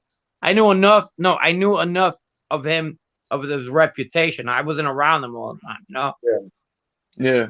Talk to me about Vito Guzzo. Then I could talk to you about him. Well, that was A-Light's like sworn enemy. They tried killing each other a few times, didn't they? Yes, that is true. Yeah. Vito Guzzo was a maniac too. Vito was a strange bird. Yeah. Oh yeah, he's got a What he's he got a even sweetheart. drank. He got a sweetheart deal too. What did he kill? Like 7 bodies and only got like what 15 or something like that. 40. Did he? I thought he got a reduction on it off the deal. No, he got 40 years. Oh, he got 40. Oh, I thought somebody told me he got a reduction off that. No, he got 40 years. So Oh, okay. Tommy Reynolds' dad was my co-defendant on a Bonanno case, right? One of my 10 Bonanno cases. So his dad comes up to me and goes, Tommy Reynolds' dad goes, you know, your friend fucked up my kid's deal. Like real aggressive. I said, who's your kid? He goes, Tommy Reynolds. I said, I don't even know who that is. And he goes, well, Vito took a 40-year plea and he started a precedence for my kid. I said, dude, get the fuck away from me. I don't know who the fuck you are. And TG went up to him and goes, why does that have to do anything with him? You know? Right. So, he took 40 years on 5 bodies. And Tommy took like 40 on 3. And they got the same kind of like precedence on the bodies. Before that, it was like 4 mob bodies would get like 20 years. So they got the precedence on that. Oh, I see what you're saying. So the fact that he took that plea deal basically screwed over the other guy because they were trying to get a similar. His dad was like, "Oh, that's your friend." I'm like, "What's that have to do with me?" And I actually had an argument with him, Andrew Reynolds, and TG was like, "Why are you talking to him about that? He's got nothing to do with that, you know." He just wanted to make himself relevant. Huh. If you ever knew Tommy Reynolds' dad, he was an asshole. The father? Yeah, Andrew. Yeah, he was just a fucking idiot. Uh-oh. I remember TG was like, I don't know how the fuck he ended up in our case. He wants to be I'm like, whatever. He was on one of my indictments. On the last one, the big one? The first one, actually. Oh, the first one. Oh. Yeah, I got superseded once, twice, and 3 times over until I got superseded into Joe Messino's indictment. Oh yeah, after Sal Vitale flipped on all those guys. Frank, who was that? Hey, do you know anybody that I saw him pop up on Shellac had popped up over on that other guy's channel one time? You ever see that guy on? Fucking muted. No, he got superseded in mine as well. Him and his son. And the son, his son was made. Yeah, his son was made Paulie, and Paulie was like probably the dude. That guy was scared to be in prison. They said that guy should have never been made, man. Never been made. Weak link right there. Yeah, they said he was trying to convince his dad to flip like fucking immediately. I said that. Yeah, I've said that. Yeah, in about 2 days. Yeah, I heard the same thing. How do you guys? Let me ask you guys. What do you guys feel about organized crime? Hold on 1 second. You were talking about TG Graziano, right? Sure. Yeah, TG. Yeah. Okay. Now, what'd you say? How do you guys feel about organized crime today? You mean the government? No, just the mob itself. Today? I like that. Good. I don't think it's very organized today. I think it's disorganized. Right. I think the government's more organized. That's the real organized crime. All right. I got a great question. Who do you feel is the reason there's more cooperators today? Who brought that upon everybody today? I feel like, The sentence, they enhanced the sentencing guidelines got enhanced. No. He's saying who's responsible. What the hell is that? You know what you look like? I don't look like a guy that thinks he's a tough guy. You look like one. I don't give a fuck. You ain't gonna do shit, motherfucker. You ain't gonna do shit. What are you gonna do? You ain't gonna do nothing. Dude, you can't fight. You ain't gonna do nothing. You ain't just eating on it, bro. Dude, I seen you fight. Who's that? That's Steph. Definitely. Shut up, you bitch. Common, I agree with you 100%. Yeah, Sammy changed the landscape. Oh, when you could get the 5-year deal he got for 19 murders, who the fuck wouldn't want to flip after that? I mean, you They can were go gonna back give to Castro. Velocity, too. There you go. Velocity. They were gonna give Castro a deal. He admitted to killing 36 people. They knew it was like 60 or 70, and they were still gonna give that fucking guy a deal. What? That was insane. No, I get it. Common hit it on the nose. That's when the mob was going down. When Sammy did the deal. Yeah, 100%, man. I can't believe they gave him a deal. They wanted Gotti that bad, though. You know. Well, they wanted him. Well, and the other guys, he was going to give them across all the other families too. But They that was, made a deal with the devil or anybody to get Gotti because Gotti flouted his nose at them, and you piss the government off. Forget about it. You know, they're going to put a bullseye on you the size of the fucking, the size of the new Goodyear blimp. You know, you'll have a bullseye on your back. They'll get you. You can beat them 100 times. All they have to do is beat you once. That RICO law, forget about it. Someone technically, if you bought a sub sandwich, or excuse me, if you robbed the Subway sandwich, they can go and charge you interstate with a ham sandwich. There you go. Sandwich because the ham was in Wisconsin and you stole the sandwich in Miami and the bread was from New York and you're tied into a conspiracy. You're done. That's it. This is why I like this show because you guys are very intelligent. You get it. And I like it. I did time with a dude. I spent like 6 or so months with him in the county. This dude was a smash and grab guy.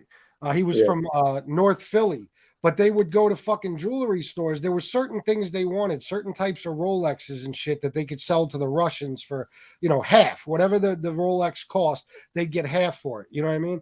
So they would stake out jewelry stores all over the fucking country. And they got busted once in Connecticut. They would go to fucking Louisiana. They'd go to New York. They'd go to Cali, wherever they could get what they needed. And they would do these smash and grab jobs.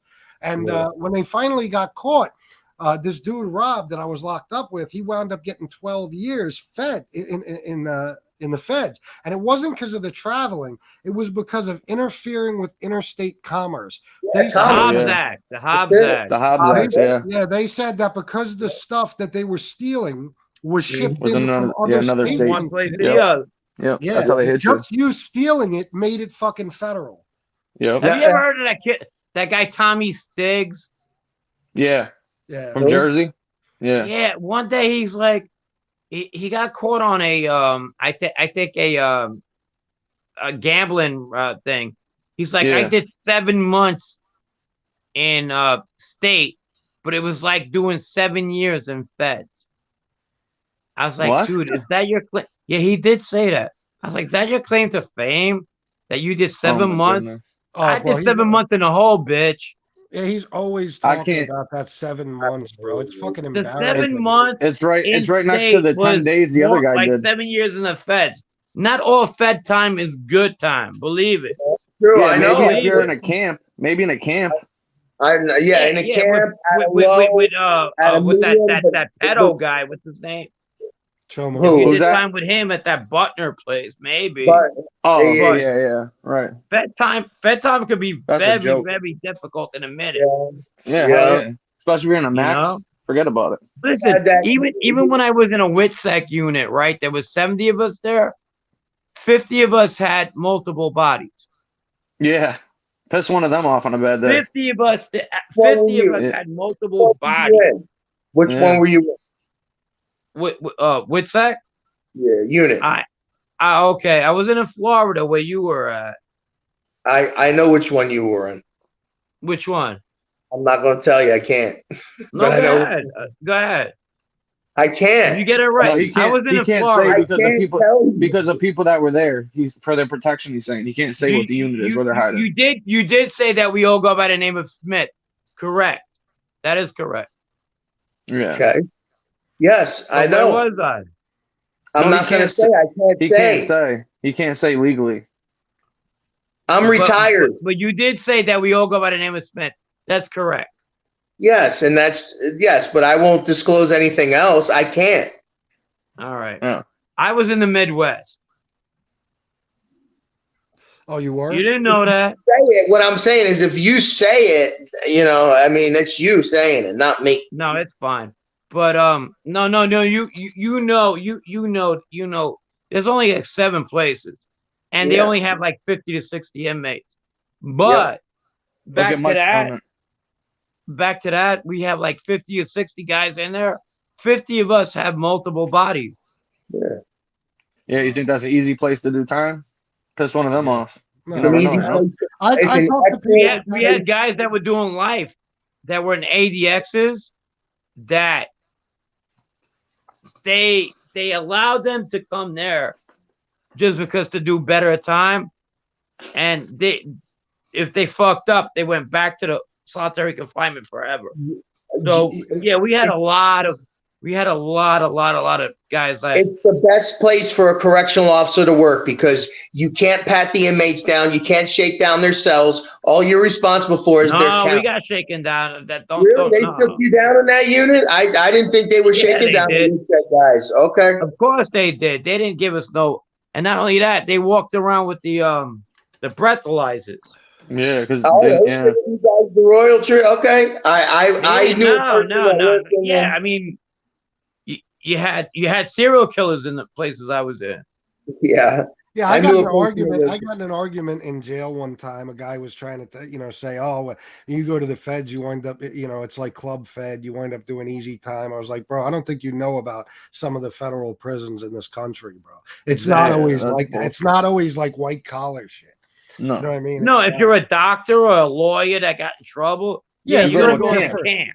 If you're in there for embezzlement or some shit like that, that's you're gonna go in the camp. I get it. Yeah, but don't be a violent offender. Yeah, violent offender, you're screwed.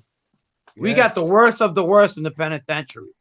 Federal penitentiary is the worst, and because you got leaders, you got gangbangers, you got shot callers. That's in the penitentiary though. Have you ever seen the razor wire guy? Yeah. Blood on the razor wire. Yeah. That's what you get. Yeah, I remember. He's on target. You see Mike's comment, FBS? Yeah. I'm about to talk about that in a second. But when my man was, they put him on a plane. You know what I mean? They took him out of, I forget what prison he was in, but he said, he's looking out the fucking window as they're flying, and he sees this fucking penitentiary, and he says to them, what is this? Where is this? And they said it's USP Atlanta. And this was a tough guy. This guy was no joke.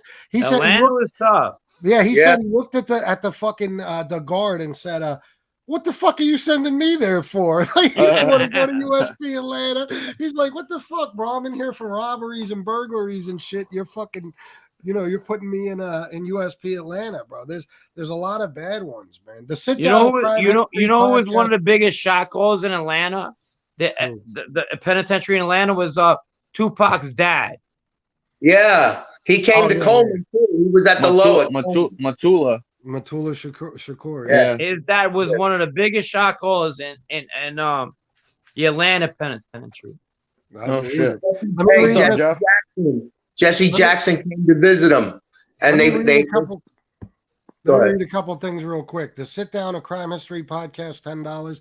Thank you, Jeff. And Mike Dibella said, "Whatever the biggest donation is to FBS tonight, I'll match it." Good, yes.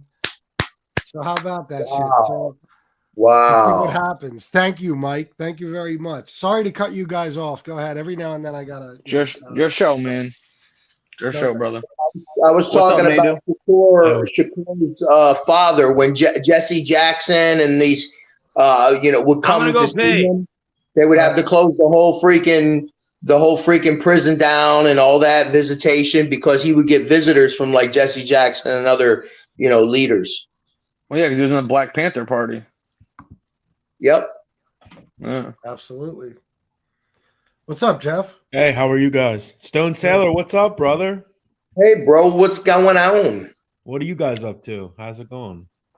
Just bullshitting. Frank sharing some stories with us, chopping it up, man. Usual Friday night here. That's it. What you got going on? And nothing really. Just bored. I was hearing that. Who was that funny guy that kept playing that Lee shit? That was funny.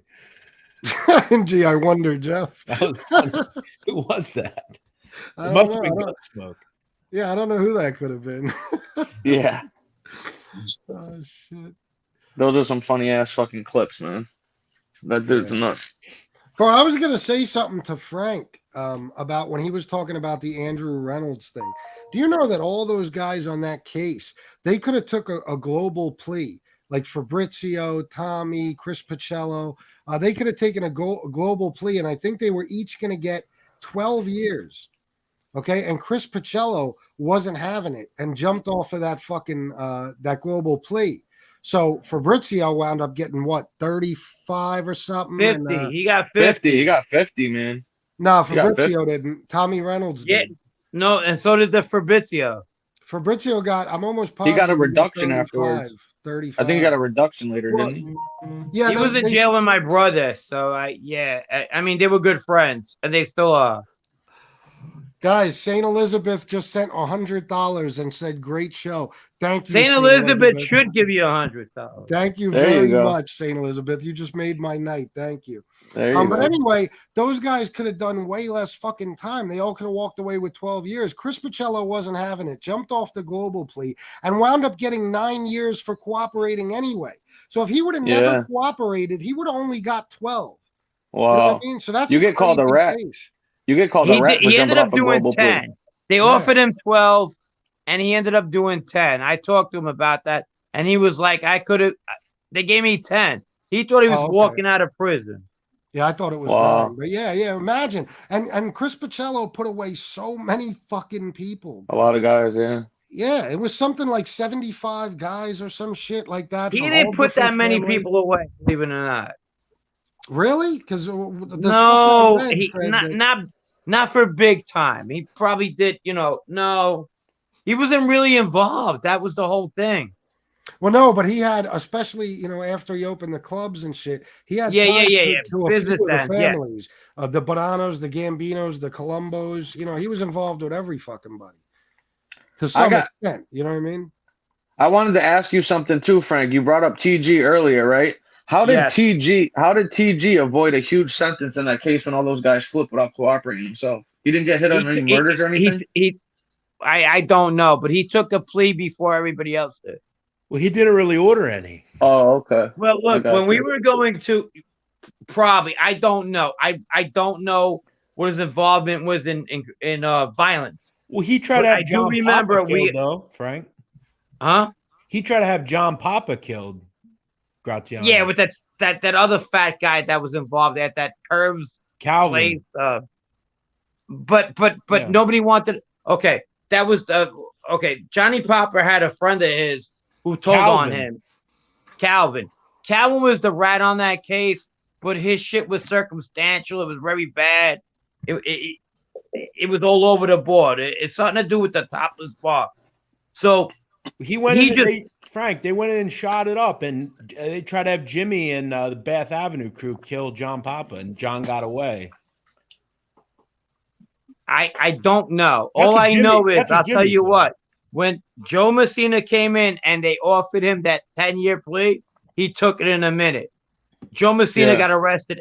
He was my co-defendant, TJ was. And he took the 10 years right away. I wasn't going to take my plea. And that was that incident, that attempted murder. Wait, what did you just say, Nadu? Graziano did that? Wait, say that again? All right, Papa shot up the strip club. John Papa and that Calvin kid went and shot up the strip club. Yeah, they shot it up. Yeah, Jimmy claims that Graziano called him and several other people in the Bath Avenue crew and told them to kill John Papa. They went to Papa's house, and Papa spotted them and got away. Oh, wow. I don't know about that. I never heard that before. If you search Jimmy, Jimmy talked about TG, and he brought that up. Yeah, he had a connection to TG. All right, with that said, did I know that was his charge? Yeah. Did I know the specifics about it? No. Gotcha. I didn't know. He was my co-defendant, and we talked a lot. Because he got hit with a Rico. 10 years. He got hit with a Rico. He got hit with a Rico on that and so did case, I. and only got like 9 or 10 years. He was the head of my case. Yeah, I'm in that case as well. I've never heard of somebody catching a Rico like that and getting under 20 without cooperating. That's a little strange. Unless there was no violence at all on his case. It was all like money or something like that. That whole thing with the Johnny Papa thing, it was all over the board. Did it happen? Probably happened, but that it wasn't good evidence. You know what I mean? That's the only time I know of Graziano doing anything violent. When I've looked, and then he got caught up with his nephew, or not his nephew. Yeah, with June, no, his son-in-law, Junior. His son-in-law, the kid, yeah, Junior Hector. Yeah. Look, I like the guy. I didn't know him to be a violent guy at all. I knew him to be a money guy. Yeah. Matter of fact, Nadu will tell you when he did get arrested, and he came into my unit. I was with Alley Boy, and Alley Boy didn't like him because they had a little bit of a tit for tat over the Pacello incident. Yeah. Oh, really? Yeah, you remember that? You remember that, Nadu? Yeah, and then you were saying he came in and goes, "Oh, you're fucking here or something." Exactly. And they got into like an argument. And that was over Chris Paciello. He goes, "What are you doing here?" And he goes, "What, you're gonna start this shit again?" He goes, "Yeah." And he goes, "Well, we're gonna go tit for tat." He goes, "Yeah." So they didn't like each other. I had Ali Boy Persico in my unit when I was a correctional officer. I had him in Coleman. What unit? He was in Miami? No. Coleman, USP 1, Coleman. Oh wow, this is when he got sentenced. Okay. He's a shot caller. He's a shot caller at McKean now. Well, yeah, what's that? A medium? Yeah, he was. I never got him as a shot caller. He was just he doesn't like to deal with people.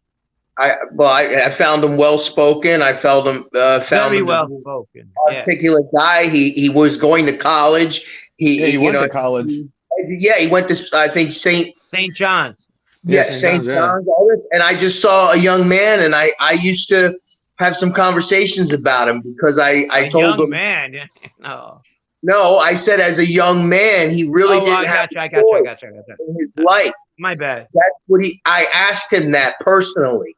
I said, growing up, he's a good guy. Did you ever he did talk to a lot of correctional officers? Yeah, but I'm saying, I asked him, growing up, did you have a choice to either go, or was it because your dad was just a legend and he just told you this is, what you need, this is what you're going to do? There's no choice for him. I asked him that question, and he was basically telling me, he was like, I guess he goes, it's kind of like you. He goes, if my father was in the army, I would have went in the army. I said, well, my father wasn't in the army, but he said basically that, he didn't have a fucking choice, and he left the promising, this guy was intelligent, articulate, well-spoken, a gentleman, well-respected, and he's in there for the rest of his life. Yeah, that's sad. That's sad. Yep. Jeff said Ali Boy is a shot caller at McKean. Yes. What the fuck? Who'd be calling shots to? Probably. I'm just telling you what I heard. No. I believe you. I'm confused because there ain't a. I mean, even in McKean. Listen, he could be a shot caller if he wants to. King shit. Yeah, I mean, it's McKean. I mean, he had to fucking fight his ass off just to drop his custody level because they had him at penitentiary, max penitentiary. Oh, don't get me wrong, he's not a bitch. Don't get me wrong. No, he's not. He's well respected by all. No, but he's not an aggressor either. No, but you could tell. I mean, with his mind, if he wanted, he could move muscle. He can get something taken care of. I mean, he's not a slouch. We almost got into it with a couple of Puerto Ricans one time, and when we were in MDC, and he got into it over a TV thing, minimal shit. And I jumped in. I said, I got this. And he grabbed me and just pushed me to the side. He goes, has nothing to do with you. It's me and this guy. And then when we got back in the cell, he was like, don't do that no more. I go, because it could have you know, Ripple a effect. problem. You know what I mean? Yeah, ripple effect. Yeah. No, I used to A have ripple effect. conversations with. I used to call him He's not Mr. a shot Perfect. calling type of guy. He's a tough guy. Don't get me wrong. He moves around. Everyone respects him. He's you know, he had his own cell. I mean, you don't see. So I mean, he had no problems. I mean, you could tell he was, Yeah. you know. But you know, I would have good conversations with him because you could talk about anything with this guy. This dude knew about world affairs and you know, Very like into military. yeah, he knew a lot about the military. He knew a lot about international like politics and affairs and shit. He used to read the newspaper like, you know, incessantly. He was always getting Loves his the newspaper. Crossword puzzles. He does the New York Times. He got me into that too. He was a lot better than. Matter of fact, family's cursed, man. one day we were on a lockdown and we had lasagna and I said, "Do you want an extra plate? I'll give it to you." Yeah, I miss him. He's good. Never I swear talked to God, mob I shit said to that me. to him. I swear to God, Listen, you know. when I flipped, the feds asked me if he ever talked mob shit to me, right? Yeah. Never. You know, and we were roommates for a year and a half. And when he got you that can year tell in jail, he it hurt me. It hurt me. Yeah. You know, I feel bad for Teddy too. Teddy personally, that guy's fucking done like every day of his life in the can, man, because of his family. That's one of his favorite cousins, by the way, Common. Yeah, yeah. He just went back and got out and got like 12 years, like a year later, not even or something like that. Yeah, nah. He's probably getting out soon though. No, it saddens me, man. It saddens me. I miss that guy.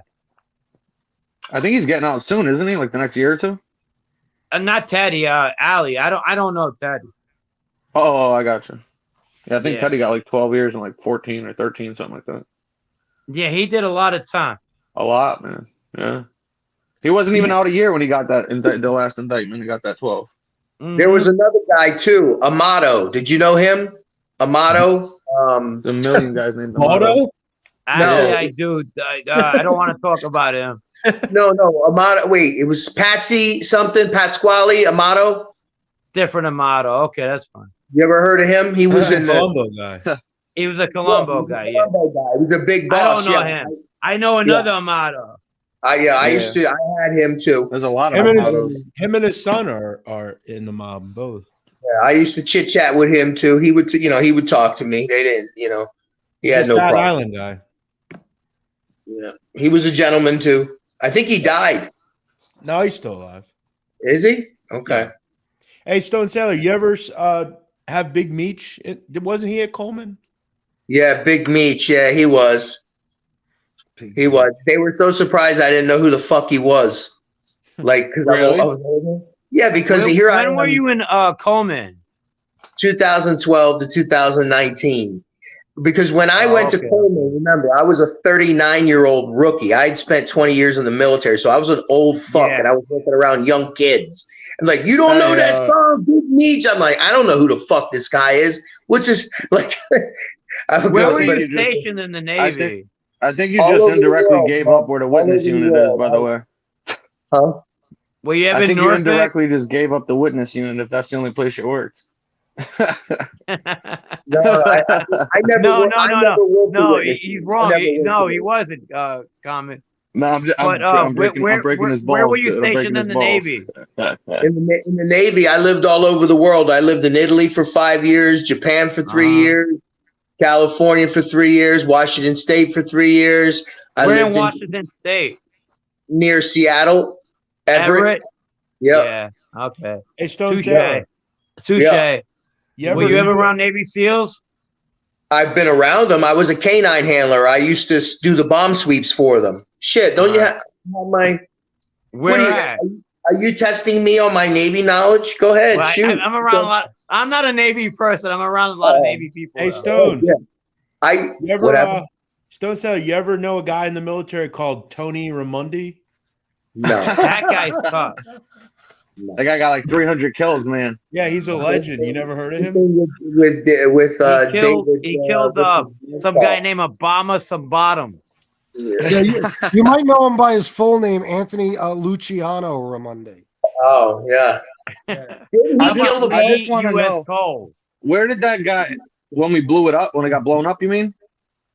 Lee U.S. Cole. That was The we USS US Cole. Cole. I Oh, that's remember. I remember Yemen. when the Cole got hit. That was October 13th, 2000. I remember we you where know, I making you a know was. what's joke. funny about it? It's stationed still where where I'm living right now today.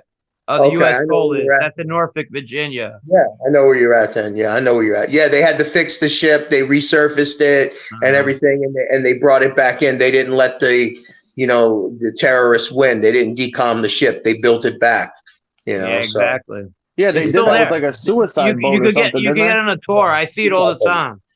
in the Gulf of Yemen, it happened. In Yeah, the Gulf of Yemen. Yeah, Yeah, Yemen. Yeah. Yeah, good shit. Trust me, bro. I was overseas. I lived this history. No, Yeah. thank you for I'm serving, telling you, man.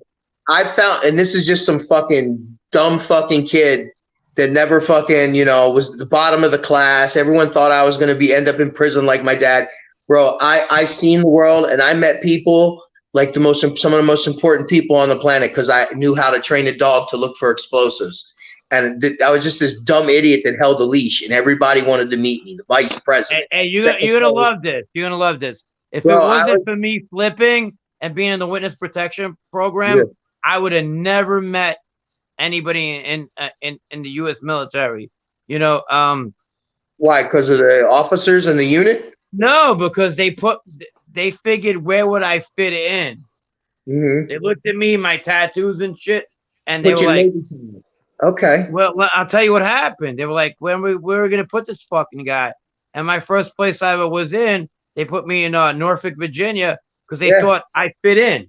You blend in with the Navy because there's a lot of retired Navy too, and they're all covered with a lot of New Yorkers and stuff like that.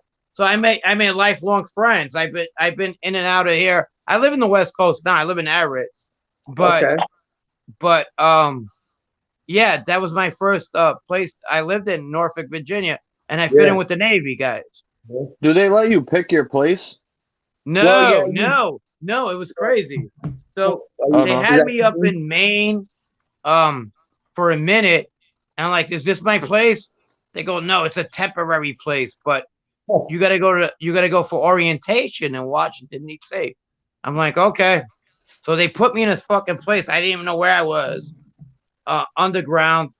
And then I tell the guy, where am I going? I was about just to sign out. I'm like, fuck this. They're taking pictures of my teeth, arms, and stuff. I'm like, why are you doing that? Because just in case you end up in a ditch. Yeah, they gotta identify you. Yeah. Yeah, I'm like, oh wow, that's interesting. That guy, the author that wrote the book Witsec. I'm telling you what happened. So I'm like in DC. So I tell the marshal, I go, where the fuck am I going? He goes, Norfolk, Virginia. I'm like, where the fuck is that? And he goes, you ever been to? He was like, well, have you ever been to what the fuck, Virginia Beach? I'm like, no. Go, there's a lot of people there. You'll be fine. You'll fit in. And I was like 38 years old, and it made sense. I had like 26 tattoos all over me, and I got there. I hated the fucking place. I just wanted to leave right now. It was like Bed-Stuy. Yeah, it used to be bad, but now it's a great place to live. Though. Well, we grew up in invisible segregation up in New York. Yeah. So if you're in a black neighborhood, obviously you might get robbed or killed. So you get like you put I'm like, what if? But down in Virginia, people get along, and it took time for me to get used to that. And I was there like, what the fuck is going on here? And I got used to it. But then I got kicked out of Virginia, and then I ended up in Seattle where I am today. And shit! That was it. I lived in Everett. Yeah. Everett's cool. I like it. I love Seattle. Yeah, I loved it too, man. You get three months of the most gorgeous summer you've ever seen on earth, right? And then boom, then you get rain. You get squashed. Rain. Yeah. But I like it. I mean, my family's out here. I do go back to Virginia now and then, and that was it. It was a rude awakening. So what do you think when Sammy tells this story about how he wanted to relocate and they were going to let him pick his place and let him visit places? Do you think they did that or what? All right. So he has talked to me about that himself. You want to hear what he's told me about that story? Yeah. All right. So he gets to Colorado. Yeah. and he goes, he gets to Colorado. He goes for the name change. He goes for Jet. And a lot of people do that too. They go for the name change. And he goes up there and he meets this girl and he's all happy about it. And but he misses his family back in Arizona. And the girl, he claims, goes to Barnes and Nobles and sees a picture of him on a book. All right. And goes, I know who you were. And he just had to get out of the program there, and because she figured who she was and she was in love with him. So this is mine and Frank Slemmy story. You know Frank Cadillac? Yeah. We were like this. This is how this went. Sammy's like, hey, look at that book. Does that look familiar? And it's him. Yeah. He did he pulled a Henry Hill. He pulled a Henry Hill. Yeah, exactly. And then he got out of it. But I love Sammy. Sammy's funny. Yeah, they said Henry used to get drunk at all the bars when he got all cocked up and he'd tell everybody who he was and shit, and they'd have to fucking flip out on him. That was in Seattle. Bro, Henry Hill. We had the same handler. He got in so much fucking trouble in witness protection, bro. He was catching drug cases, all kinds of shit. Guys, I had the same handler he had. You want to hear the funniest stories? They used to pick him up in Kirkland, Washington all the fucking time. Kirkland, yeah. What the hell is that? That's in Washington State. Oh, that's about an hour south of Everett. Yeah. It's nice up there. Yeah, I love it. I like it here. It's fucking cold, but it's cool. And what, the dude would just be bombed or what? Well, you got to remember when Henry Hill talked, there wasn't that many rats. Right. So they were like, just don't fuck up, dude. You're like our poster boy. And he would get in trouble all the time. He actually sold, ready for this? He got a heroin 2 kilos case. of coke. Oh, it was coke? I thought it was heroin too, didn't he? Heroin, yeah. Yeah. 2 kilos of coke. And the people in Kirkland were like, just get them the fuck out of here. We'll let this shit go away. Don't bring him here. And they kicked him out. Oh my God. And then he showed up on Howard all drunk all the time, acting like a lunatic. Oh my God. Remember that when he's out in the fucking the garden outside when he's fucking passed out and remember he's fucking mumbling and slurring his words. He's asking fucking Lisa G for a fucking caramel macchiato. I want a caramel macchiato. Fucking hilarious, bro. Henry Hill would go on that show. I would feel his pain, bro, because he would be going through withdrawal. And he would tell Howard, bro, I need a drink. I need a drink in here, bro. I would see him shaking, bro, and I would feel that because I was going through it. You know what I mean? I was like, man. Wow.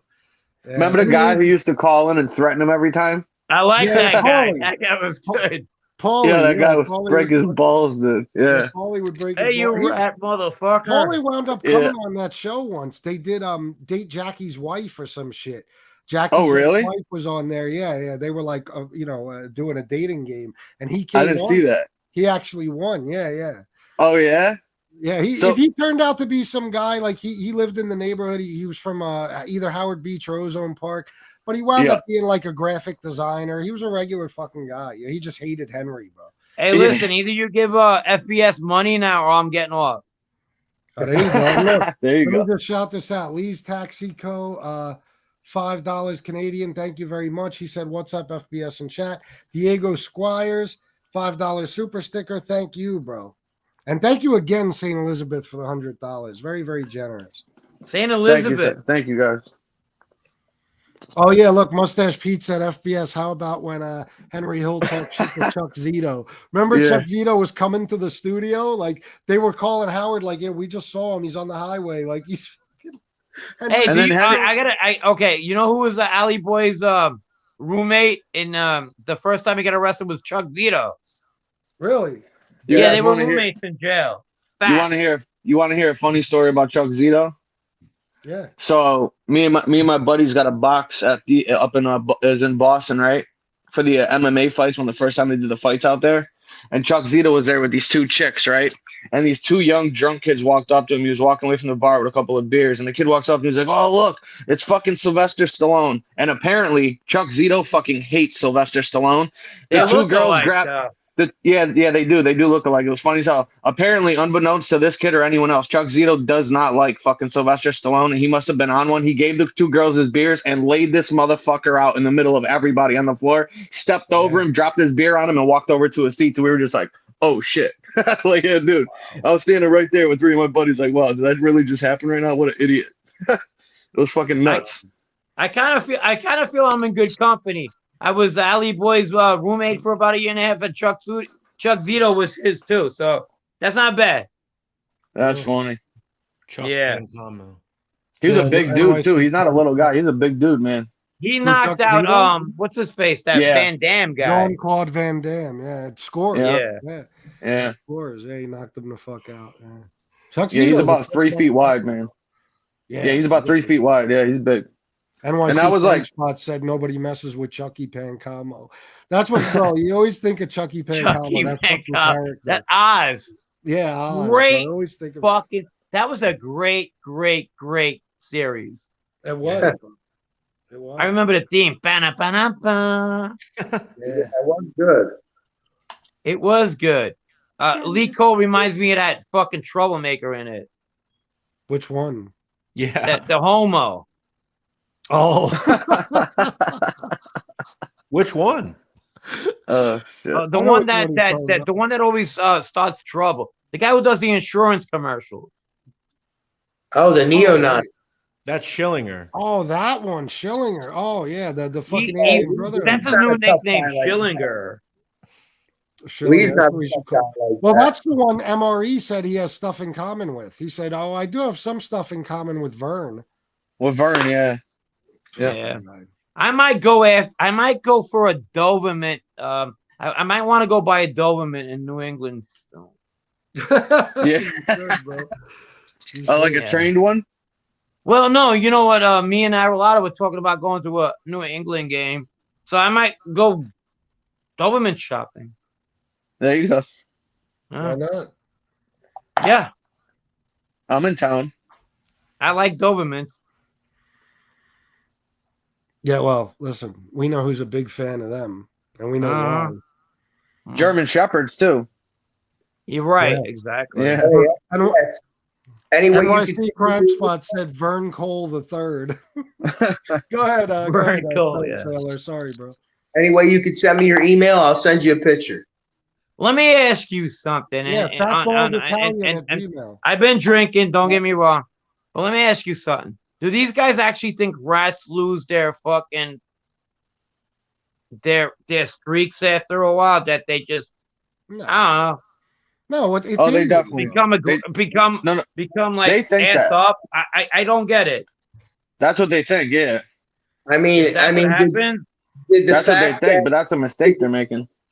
Did the fact that Gregory Scarpa was a rat ever stop did that still change the fact that he would have fucking a cold-blooded killer? Didn't change the fact that he was a rat. They think because you flip, you're not the same guy anymore. Yeah. Bro, people are still capable of doing fucking damage. I mean, anything. There was an old saying. And I'm not putting that out. There was an old saying in the rat units that would be like, rats are killers too. Yeah. Oh, yeah. That's what. Yeah. You know, somebody 100%. Fucks with my family, talks about me or whatever. I might get mad one day. Frank, remember, you can be anyone you want on the internet. These people. Yeah, I am not. I'm actually. Listen, I'm actually a nice guy. If you ever met me. I mean these people that say I was a nice guy on the outside too. Shit. Yeah, these. Go ahead, Nadu. Sorry, man. Yeah, the people that like say, he's a rat piece of shit. He's a nobody. You know, you wouldn't say that if you were in front of them. I mean, and half these people, you know, at one point they liked rats too. You know, now they hate them. Like I see people doing shows on John Gotti didn't bring the mob down. It's like, dude, a month ago you were talking about how he was the worst, gangster ever. You know, I know, bro. Yeah, even to John Gotti's defense, okay? They're like, oh, he never killed anybody. Well, yeah, right. You know what? Yeah, right. Yeah, right. Well, put your head in front of his gun. See if he pulls the trigger. Yeah. Yeah. John Gotti was no slouch. Get that. He was talking about stuff. He was talking about killing 3 guys one day that pissed him off and turning into a triple decker in a fireplace. It was on in the fucking club one night. Fucking the guy was That a guy lunatic. was the real deal. Don't get that shit straight. Don't. No, hell no. Even Sammy said that. They asked, I forget, he was doing an interview with somebody, and they said, "Oh, did John Gotti ever kill anyone?" He goes, "I don't really know personally, but I'll tell you right now, if you had a gun and you had to make a bet on it, he's like, I wouldn't fucking take that bet."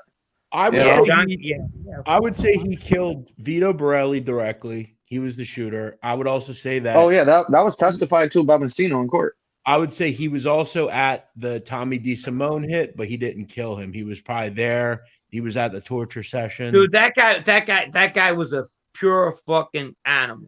He killed Tony Plate. Tony in a Plate good down in way, Florida. in a mob way. All right. I don't see. That was one. Like I said, I think he may have been there. I don't think he pulled it. But again, it's all him and Willie boy supposedly Who cares did if it. he pulled the trigger? What? Who cares? If you were there, listen. If you drove the getaway car, you're complicit with the murder. Was he I get it. laughing after it I'm just happened? saying the murder itself is all I'm saying. I get what you're saying, but that's the thing. Like, I don't think Sammy Gravano killed 20 people. I think he probably killed 1 or 2. Did he probably have Sammy killed a lot more than 2 guys, man. Forget about it. Who?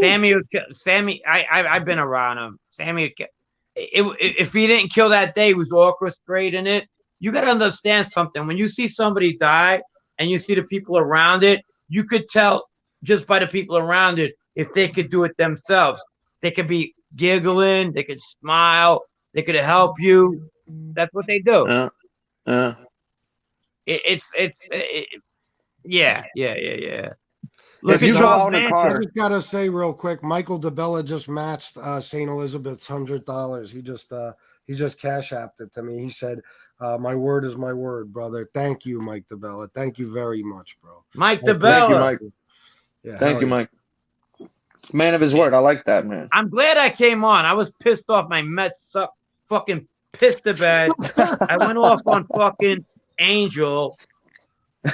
Well, yeah. Frank? What happened with that? We didn't get the scoop on that. What the hell happened? I said, I said something on the chat like, would your dad allow you to talk to fucking Lee Cole? Okay. And she was like, "Oh, that's that fucking fucker again," and whatever. And okay, before Mob 2, no, she didn't block me. I don't talk bad about her. Before Mob 2, we used to go at it with her on Facebook. It was me and John Alite against her, and this is 2015. We were the actual Mob 2, so I kind of felt bad for her after a while because she's defending her brother, and I get that. She does the right thing by her family. I get it. So defending? So were you there for the Frank Gangi fallout? Yeah. That was on Facebook. Yeah. What, you remember that? Yeah, Chris Casparosa, Elio. Yeah. I went to school with Elio, so we went to. So after a while, me and Elio were in high school together. Wait a minute, you went to a PS 119? Christ the King. Oh, okay. No, I went to Catholic school. I went to Miraculous Metal in Ridgewood. I thought Elio went to PS 119. He went to Sacred Heart. Oh, okay. All right. Yeah. Yeah, that's right where you grew up in. I used to go to they had these little bazaars and shit at Sacred Heart. Well, this is the whole thing. We used to be good kids, me and Elio and everything like that. So when I got arrested with Joe Messina, he goes, "Wow, I was in high school with him. What the fuck happened to him?" And then he ended up kissing her ass. Whatever. Hey, Frank. Yeah. You ever do you know Skaturos? Have you ever heard of Skaturos? I did. Yeah, we had one on Knickerbocker and Hart Street, and some heroin dealer used to own them. His name was Patsy Conti Cole. A lot of people worked at Skaturos. Big people. Patsy Conti Cole. Patsy Conti. Well, Lee was saying that the DiGiorgios owned it. He didn't even know who owned the fucking place he worked at. It was Patsy Conti. No. He's absolutely wrong. It Bro, was Patsy Conti. It was Patsy Conti. He owned all the key foods. Listen, there was 2 people in Knickerbocker Avenue that owned all the property. One was Patsy Conti, and the other one was my Uncle Cheech. All right, and they were good friends. And No, it wasn't the Giorgio. Well, it's funny because Angel told him that was a lie, and he was wrong about it, and he kept talking about it for like 2-3 months. Angel knows that I don't lie, and he's always bringing up this John DiGiorgio, but I got texts. I'm going to put him up in I the don't even know who Enterprise. John DiGiorgio is. I got texts That's from her Angel fault. Her talking mother's about how, cousin, whatever. yeah, I got Her texts mother's from brother, I Angel think. talking about how this John I don't know who DiGiorgio that is. Lee is always talking about wasn't even a tough guy at all. Like he wasn't even a Yeah. street guy. You know what I'm saying? It's Hey, listen, fucking and to make her look good too, I mean, I'll give it that. I always thought that was John's daughter. Yeah, well. Hey, Frank, you ever meet Teddy Venus up at the Combat Zone in Boston? Who the fuck is that?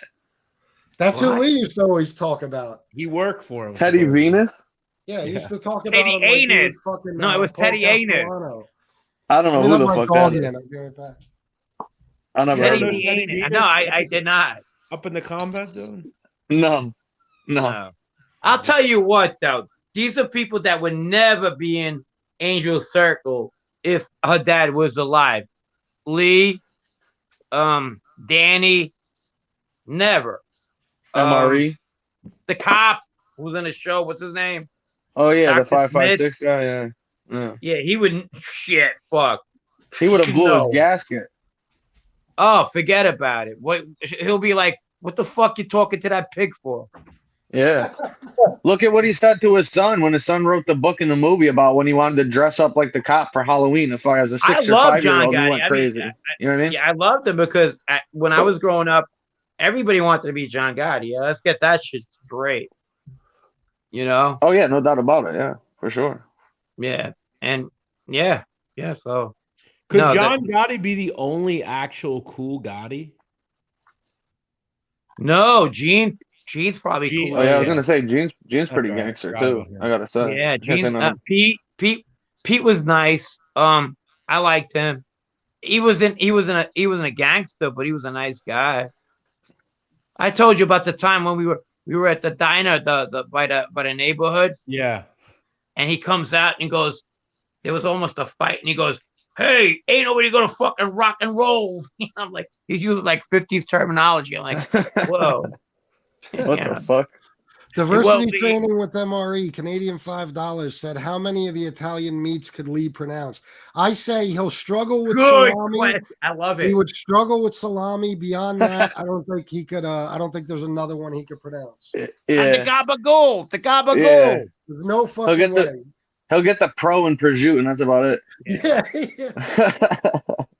Hey, listen, when I was growing up, the Gotti family was big. Yeah. Oh, yeah, of course. Yeah, those years. Fuck. Yeah. Forget about it. And the other one that's been accused of whatever you guys accuse him of, the dad didn't want him around. I think he was a drug addict. Oh, the brother you're talking about? Yeah. The younger brother, Vinny. I Yeah, think yeah. his name was. Yeah, with a V. Oh, yeah. Yeah, Vinny. Yeah, Yeah, Vinny. yeah. And then, what about Rich? What about Richie? I did a show on both Respect. I went to school with his son, Joey. Oh, you did, yeah? Yeah, he respect. Good guy. They weren't. He's bad still people. around? They still around? No, I they're don't not know. around. Shit, I haven't been back in my neighborhood in 20 years. They both live in Pennsylvania, I think. Do they? I was going to say, too, Victoria's husband, Carmine, he was a made guy in the family. And then after he got that arrest, all of a sudden he got up, left, and went to the Midwest. How did nobody ever say shit about him? He got arrested then. Well, he got arrested recently again, but I'm saying before that, though. Talk to my Yeah. friend Howie about it. He's gonna come on your show. Oh, okay. Basically, He knows him pretty good. you know why I'm he went interested after to hear Common about that. Sense? What's that? I'm sorry. When he was in jail, he met this he was like Lebanese or something. Yeah. He was a terrorist. He married his daughter. They married his daughter, and they were from Yeah. Cleveland, so he moved to Cleveland and started like the yard he had, and then he got arrested again. Yeah, It's but not was he a set. still He in the wasn't doing family at that time? He got shelved at that point, I think. Because of what though? I got to look back. I did a show on him a while ago. I Some of these guys really I don't forget. know much about him. I got friends. I got two friends that I reconnected with. One is Howie, and the other one's this kid Mark. And Mark was around Carmine when he was outside. And I don't know much about him, but he can dig into more about that, you know. Yeah, well, he got arrested twice for the same exact crime that after he left New York. When got arrested again and got like a probation. He had a gun and fucking he was doing the same scams he was doing in New York out there. I got no time for it. That's a little weird. Yeah, I didn't know him. But you know what? Those two guys that I talked to, one's Howie and one Mark, they said he was really a tough guy. Oh And yeah, for sure. he was a tough guy out in the street. And Yeah, they were out on the street too. I'm sure he didn't get the nickname the Bull by being a soft guy, you know. I mean, there was Yeah, word yeah, he was like a nut, like in the head, like crazy. Yeah. Yeah, Mhm. and I hate to say that because it kind of like clarifies what Danny Trio said one time when he was on talking to Angie, I call her like I know her, Angel, and they were talking about how tough he was. Because I've always heard conflicting stories. I didn't know him well, but I'm getting that he was a tough guy. You talking about Carmine Agnello? Yes. Yeah, bro. Listen, I was told by several people who know, you know, from firsthand experience that Carmine was a true gangster through and through. Yeah. More than a Yeah, lot yeah, of the yeah. Gottis, much more than most of the Gottis. This was a real fucking gangster. Yeah. Well, do you know he got shot by Peter Zaccaro, right? Yeah, and then he Peter Zaccaro didn't want to do it. What happened was he hit Vicky, and yeah. John got to hear about it, and he goes, Didn't "You they get beat that him up? motherfucker and you shoot him." Didn't he And shoot Because him in the he's not going house? to beat him up. That's why he told him to shoot him. Because if you're going to fight him, he probably would have beat the guy up, dude. But he shot him, and he took it like a man, you know. But Zaccaro wound up flipping too, didn't he? Off that with the Yanati hit on Sliwa. and my friend, Yeah. and my friend Mark was around him. Oh, okay. I got you. He was a banana guy one time. Really? He killed Vinny Asaro's dog. Yeah. Go ahead. I'm gonna go right to the bathroom. Go ahead. Tell me the story, Nadu. You knows. But the dog. Yeah, he like went to see Vinny one day, and the dog ran out and like tried to like greet him and like bit him, and he went out and shot the dog. And Vinny Asaro went to Joe Messino and tried to get Zaccaro killed because he killed the dog. And Messino's just like, "No, we're not killing him over a dog," and he made a big beef about it. Really? Why'd he kill his dog for? Because the Just 'cause dog he like bit tried to him? bite him. What the fuck? It's a sick. That's like Nicky Scarfo pushing the fucking horse off The horse, yeah. That's a great story, man. Hey, that's a He true thought the horse story, was trying to actually. whack him. He thought That's the a horse really was trying to true whack story. him. So that's Mike fucking great. Dibella, $25. Thank you again, bro. Thank you so Give much. him money. Give him. I'll give you another good story about Zaccaro. Give him another $50, I'll give you a good Zaccaro story. We're gonna have to cut him Frank, in on how many this, man, beers you know? you drink tonight, dude? 20? Mucho. My Mets lost. They got waxed. Oh, come on, man. What the fuck? Sorry. Schweizer just sucks, dude. What were they fighting for? What were they? Were they in the playoffs? It's first game. No, of we had the playoffs. Padres out in Queens, and they just waxed us. Oh no shit. Yeah. Oh, it was the first game of the playoffs, though, right? Yeah. Yeah. Gotcha. They Fuck, I lost didn't even know Fuck they made the Yankees. playoffs, man. I don't watch baseball like that. Yeah, I'm a Met fan. They fucking hate the Mets. You don't like the Jets too, do you? I'm a Jet fan as well. Oh fuck, man, you're screwed. Yeah. Hey, Frank, your team's They're below. fucking terrible. I was gonna say, Huh? man, we need to get you Jets some new below. teams, man, so you won't be so depressed when they lose I'm every game. loyal. I'm not a Yankee all right. fan. I got you. I don't like the fucking Hey, Yankees either. Frank, I'm a you Boston ever- fan and shit. You ever hear anything about, like John Franco was connected, right? Great story. I'm at Pat Stell's one time, and he blew his save. And he's on the other side of the fucking bar. He was Frank Lino's friend. Yeah. So my friend lost a lot of money. My friend Joe Rufo, legitimate kid. And he keeps looking at him. I go, Joe, don't do it. Don't do it. And he just does it. He goes, hey, Franco. He goes, what?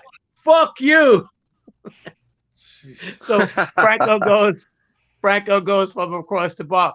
fuck you too. You're like, God damn, you're gonna get us killed. It's Bensonhurst, motherfucker. I mean, he had to be the closest connected guy ever in baseball. I mean, he Yeah, was well, like, yeah.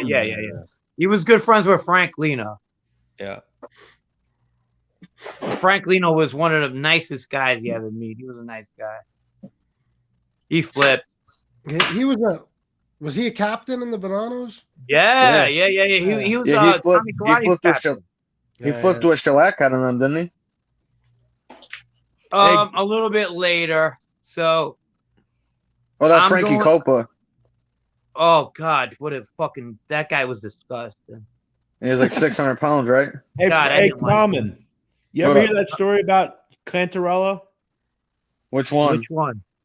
Yeah. So I called Scott Bernstein one time. I said, "Hey, you think you can get Cantarella to come on my show?" And he goes, I like this one. This is "Yeah." good. He goes, "I'll give you his kid's number." I said, "Okay." So I call the kid, and he's like, "Oh, we're not really doing interviews right now." I said, "Okay, fine." I said, "Well, let me know if anything changes." Like a month later, I reach out. I'm like, "Hey, I'd love to have you on, and can we make that happen?" He goes, "Yeah." He goes, "What were you thinking as far as payment?" I'm like, What do you want? 10 grand? I was like, I wasn't really thinking of anything. I felt like it was a good way for you like to promote whatever you're doing. He's like, "Oh, well, here's what we were thinking." We were thinking about 15. I was like, dollars? He's like, no. He goes, "We're thinking 15,000 for an hour." I'm What like, the fuck? Wow. I'm like, What a crack. and I said to him, I was like, "Look, if you were Joey Messino and you were serious, I would hit you with 15,000 right now, and I would do Yeah, the from interview. Messina, yeah. But Not for him. luckily you're not. Why would you So- pay him? Fucking God damn. Yeah, so Hey, I said Be no. honest. How much have you ever paid me to be on your show? 1,000. No, I'm kidding. No. Be honest. No, nothing. How much- You're a good man, Frank. Listen. No, I just don't. If I don't like you, I'm not gonna. You know what I mean? I just don't. I will charge somebody, but if I like you, I'm not gonna get. You know, I'll just come on with you. But I don't divulge a lot of my shit either. You know what I mean? Yeah. Yeah, no. It's Oh, like, what 15 does Paul grand. Cantarella think? Is he nuts? Like, Yeah, he's nuts. Did you He's guys like see the, the He's like the button that never did anything. if he was Paul Ragusa, maybe, but he's Paul. You're never gonna get him. All right. Yeah. I was gonna say, did you ever Guys, see I'm gonna say the pilot they shot? The pilot Yeah. they shot for the TV show they were trying to do out in Arizona it or was- whatever? Yeah, I remember that in Arizona. Oh, Yeah. Oh my god, man. Oh, no. Hey, good night, guys. I'm signing off. All Have right, a good so- all night. right. Everybody. Later, sailor. Let me Later, bro. shout out Janet. I don't want to say your whole name, but she sent $20 and said Happy Friday. That's a new donor. Thank you very much. You're Very, getting very money, much. dude. Yeah, and Chemical Engineer, thank you Dude. for the $5, my friend. I'll check that movie out. Hey, What common do they do? sense. Okay. If you hate Lee Cole, give FBS money. Hey, common. What's up, bro? Did you hear that? I saw this. I thing, it will was like- divulge whatever you want to ask about me if you give FBS $100. It was in one of the papers There you out go. there like a few weeks ago. Cantarella is like the president of this like Italian American club out there. What? Yeah, it's like a very famous True. club. In Arizona? Yeah. Yeah. No shit. It's like a I social don't- club, like members only, like Ambits type of place. Really? hmm Do you guys want to Is it- hear a great story? Is he under an assumed name out there? No, No, he's Really? Richie Cantarella. he looks So, like. so people don't give a fuck anymore, you know? I've That always just said shows I it. think he looks like I don't think there's anyone who looks like a gangster more than him. Like Dude, he he's a douchebag. just look. looks like, you know. Okay, so this is great. This is great. So he flips. He's one of the first to flip. And Thanks, then Dana Joe Elizabeth. Messina gets arrested, right? And he comes in. And Joe acts like he didn't even know the guy. I go, fucking, we got Shellackhead and Coper, they're talking. And, you know, Vitaly, your brother-in-law, he goes, that motherfucker, he used to have everybody grab his wife by the pussy. What? What? That's what Joe Messina told me about. About He told Shellackhead? all of us. It wasn't only me. There was like 8 of us there. He goes, You disrespected him like that? oh, yeah. He goes, I didn't know him like that. Junior used to grab his wife, Laura, by the pussy. I'm like, What the wow. fuck? Right. Jeez. I'm like, this is your fucking underboss, your captain Yeah. guy. He's like, I didn't know him like that. I'll tell you what, though, Massino's wife is hot. You said that already. Not really. I think she's sexy. You said that before. I don't believe it. I've seen her. Nah, hell Jeff no. Nadu is into a lot of different types of chicks. No, That's I'm one thing telling I you, found when out. she's young, He has look her very up. little discrimination. I can tell you Yeah. that for a fact. Josephine. Yes, No. look her up, bro. When she was young, even as I an was older 32. woman, She she's a was like good-looking 50. And she was no. I'm telling you, bro. Even as an older woman, she was pretty hot, man. FBS, you might have to do a screen ugly. share so She was everybody can see ugly. what I she don't know looks about like. hot. I will. Hold on. Let me read these. Yeah. Jesse Roth, 199. Trolls hate donations. Thank you, Jesse. Carmine S, 499. I hate Lee Cole. There We you all go. do. Thank you, Carmine S. And If Mike you hate Dibella Lee said Cole. Lino's nickname was Curly. Yes, that's true. Frank Lino. Yeah. Yeah. I liked him. What a nice guy. You know, he cried. I remember. So we go to, he got indicted. When he got indicted in our case, right? So he had to get arraigned, and I was switching lawyers, rat lawyer to rat lawyer. I hated my lawyers. So we go to with downtown, me and him, and I meet him, and he's there, and this is about friendships and mobs and stuff like that. And this, I remember this really, really clear. I had gotten in a fight with the correction officer about 2 weeks ago. We had made peace. He's like Italian kid. We were verbally abusing each other. And I meet Frank Lino. Frank Lino gets arraigned from somewhere. He comes in, and the feds grab him to get arraigned, and he's getting fingerprinted. And he comes in. He goes, "Hey, Frank." I said, "Yes." "You're in my case." I said, "Yeah."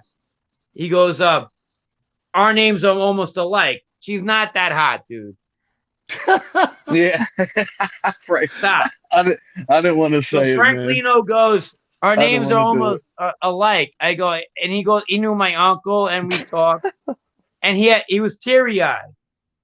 I said, what, are you okay? Are you all right? I wanted to give him some water. He's an older guy in our family. I'm like, neither of us flipped at the time. I go, "Are you okay?" He goes, "I'm fine." And we connected. We talked about a lot of shit.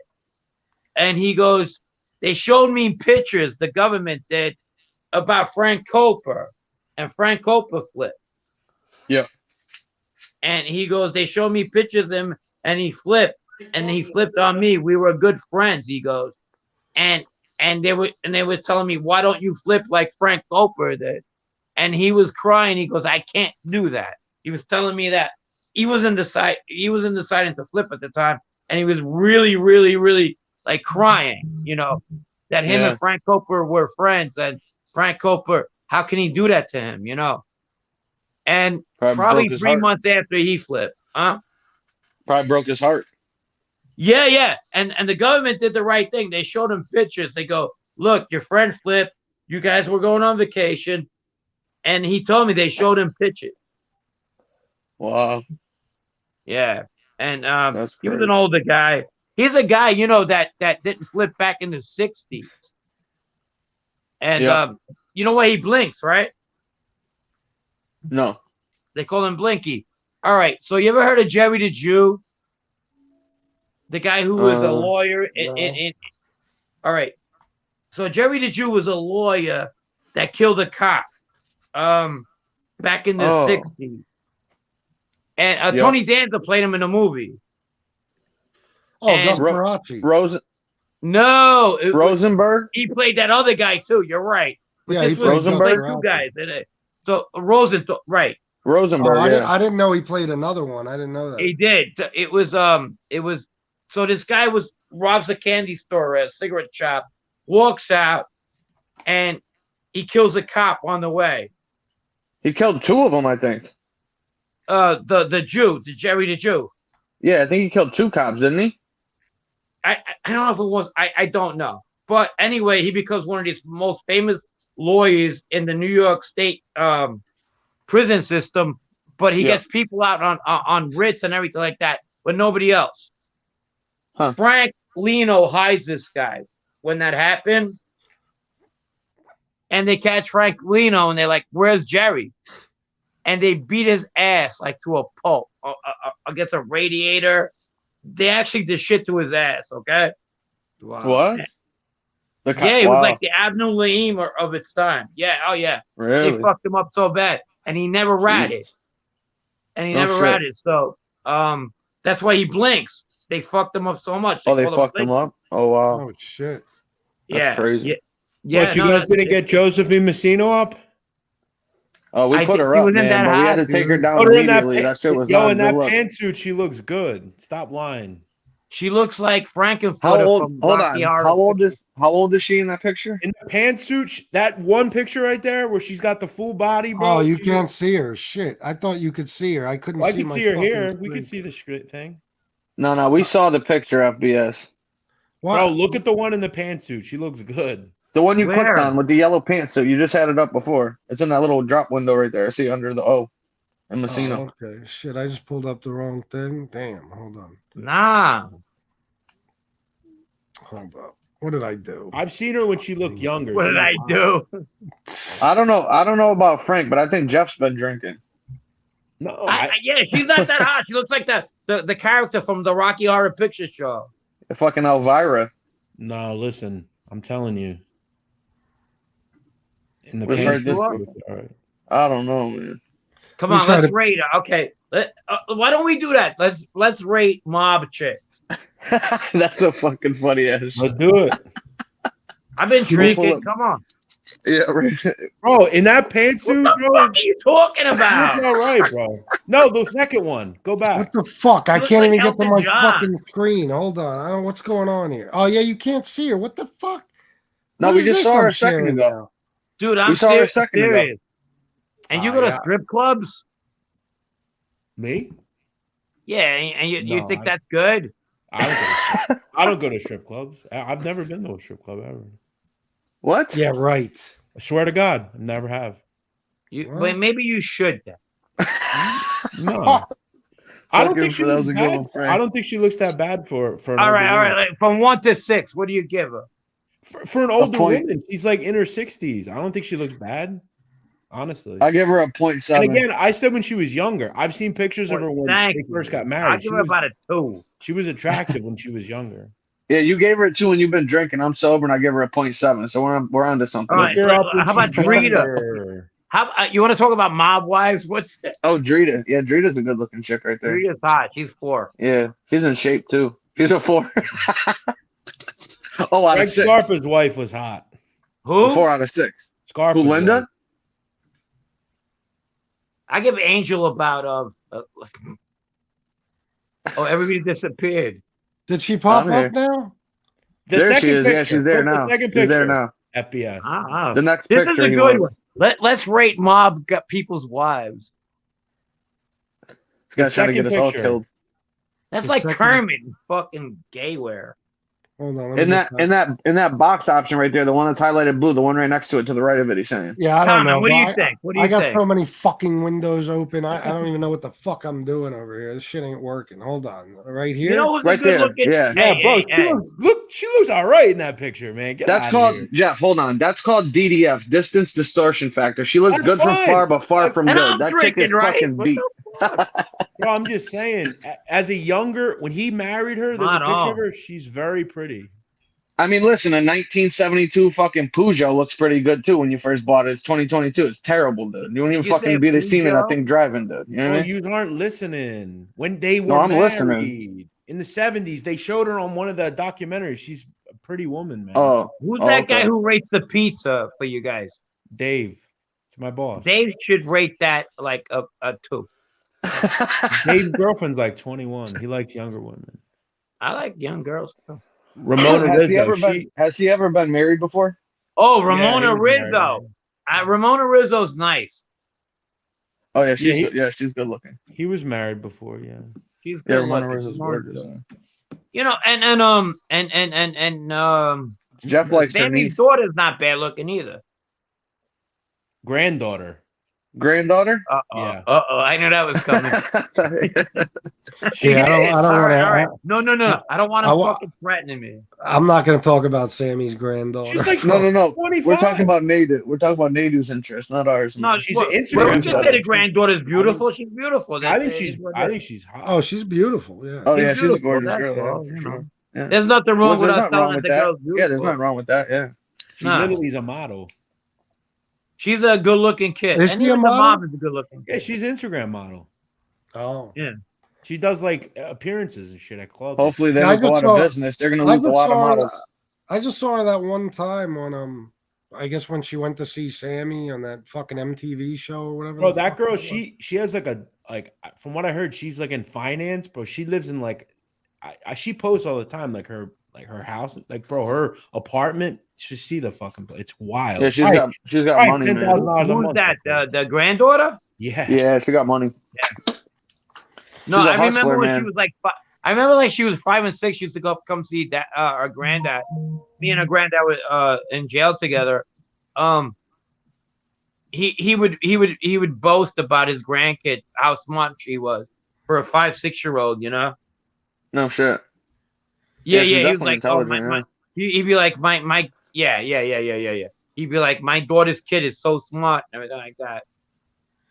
Well, listen, guys, I've been I on like 2.5 this family. hours, bro. I'm ready to shut this shit down. All right, guys. Let's do it. Yep. Yeah, thank All you right, all brother. for coming on, bro. This was great, man. I had a good time. We'll do it again for sure. See you guys. Oh, talking get to you, Howie. Frank. Get Howie on. Oh yeah, You get definitely, Howie bro. on. Let me know. You'll get him Email on me, here. Frank. We got to exchange numbers, bro.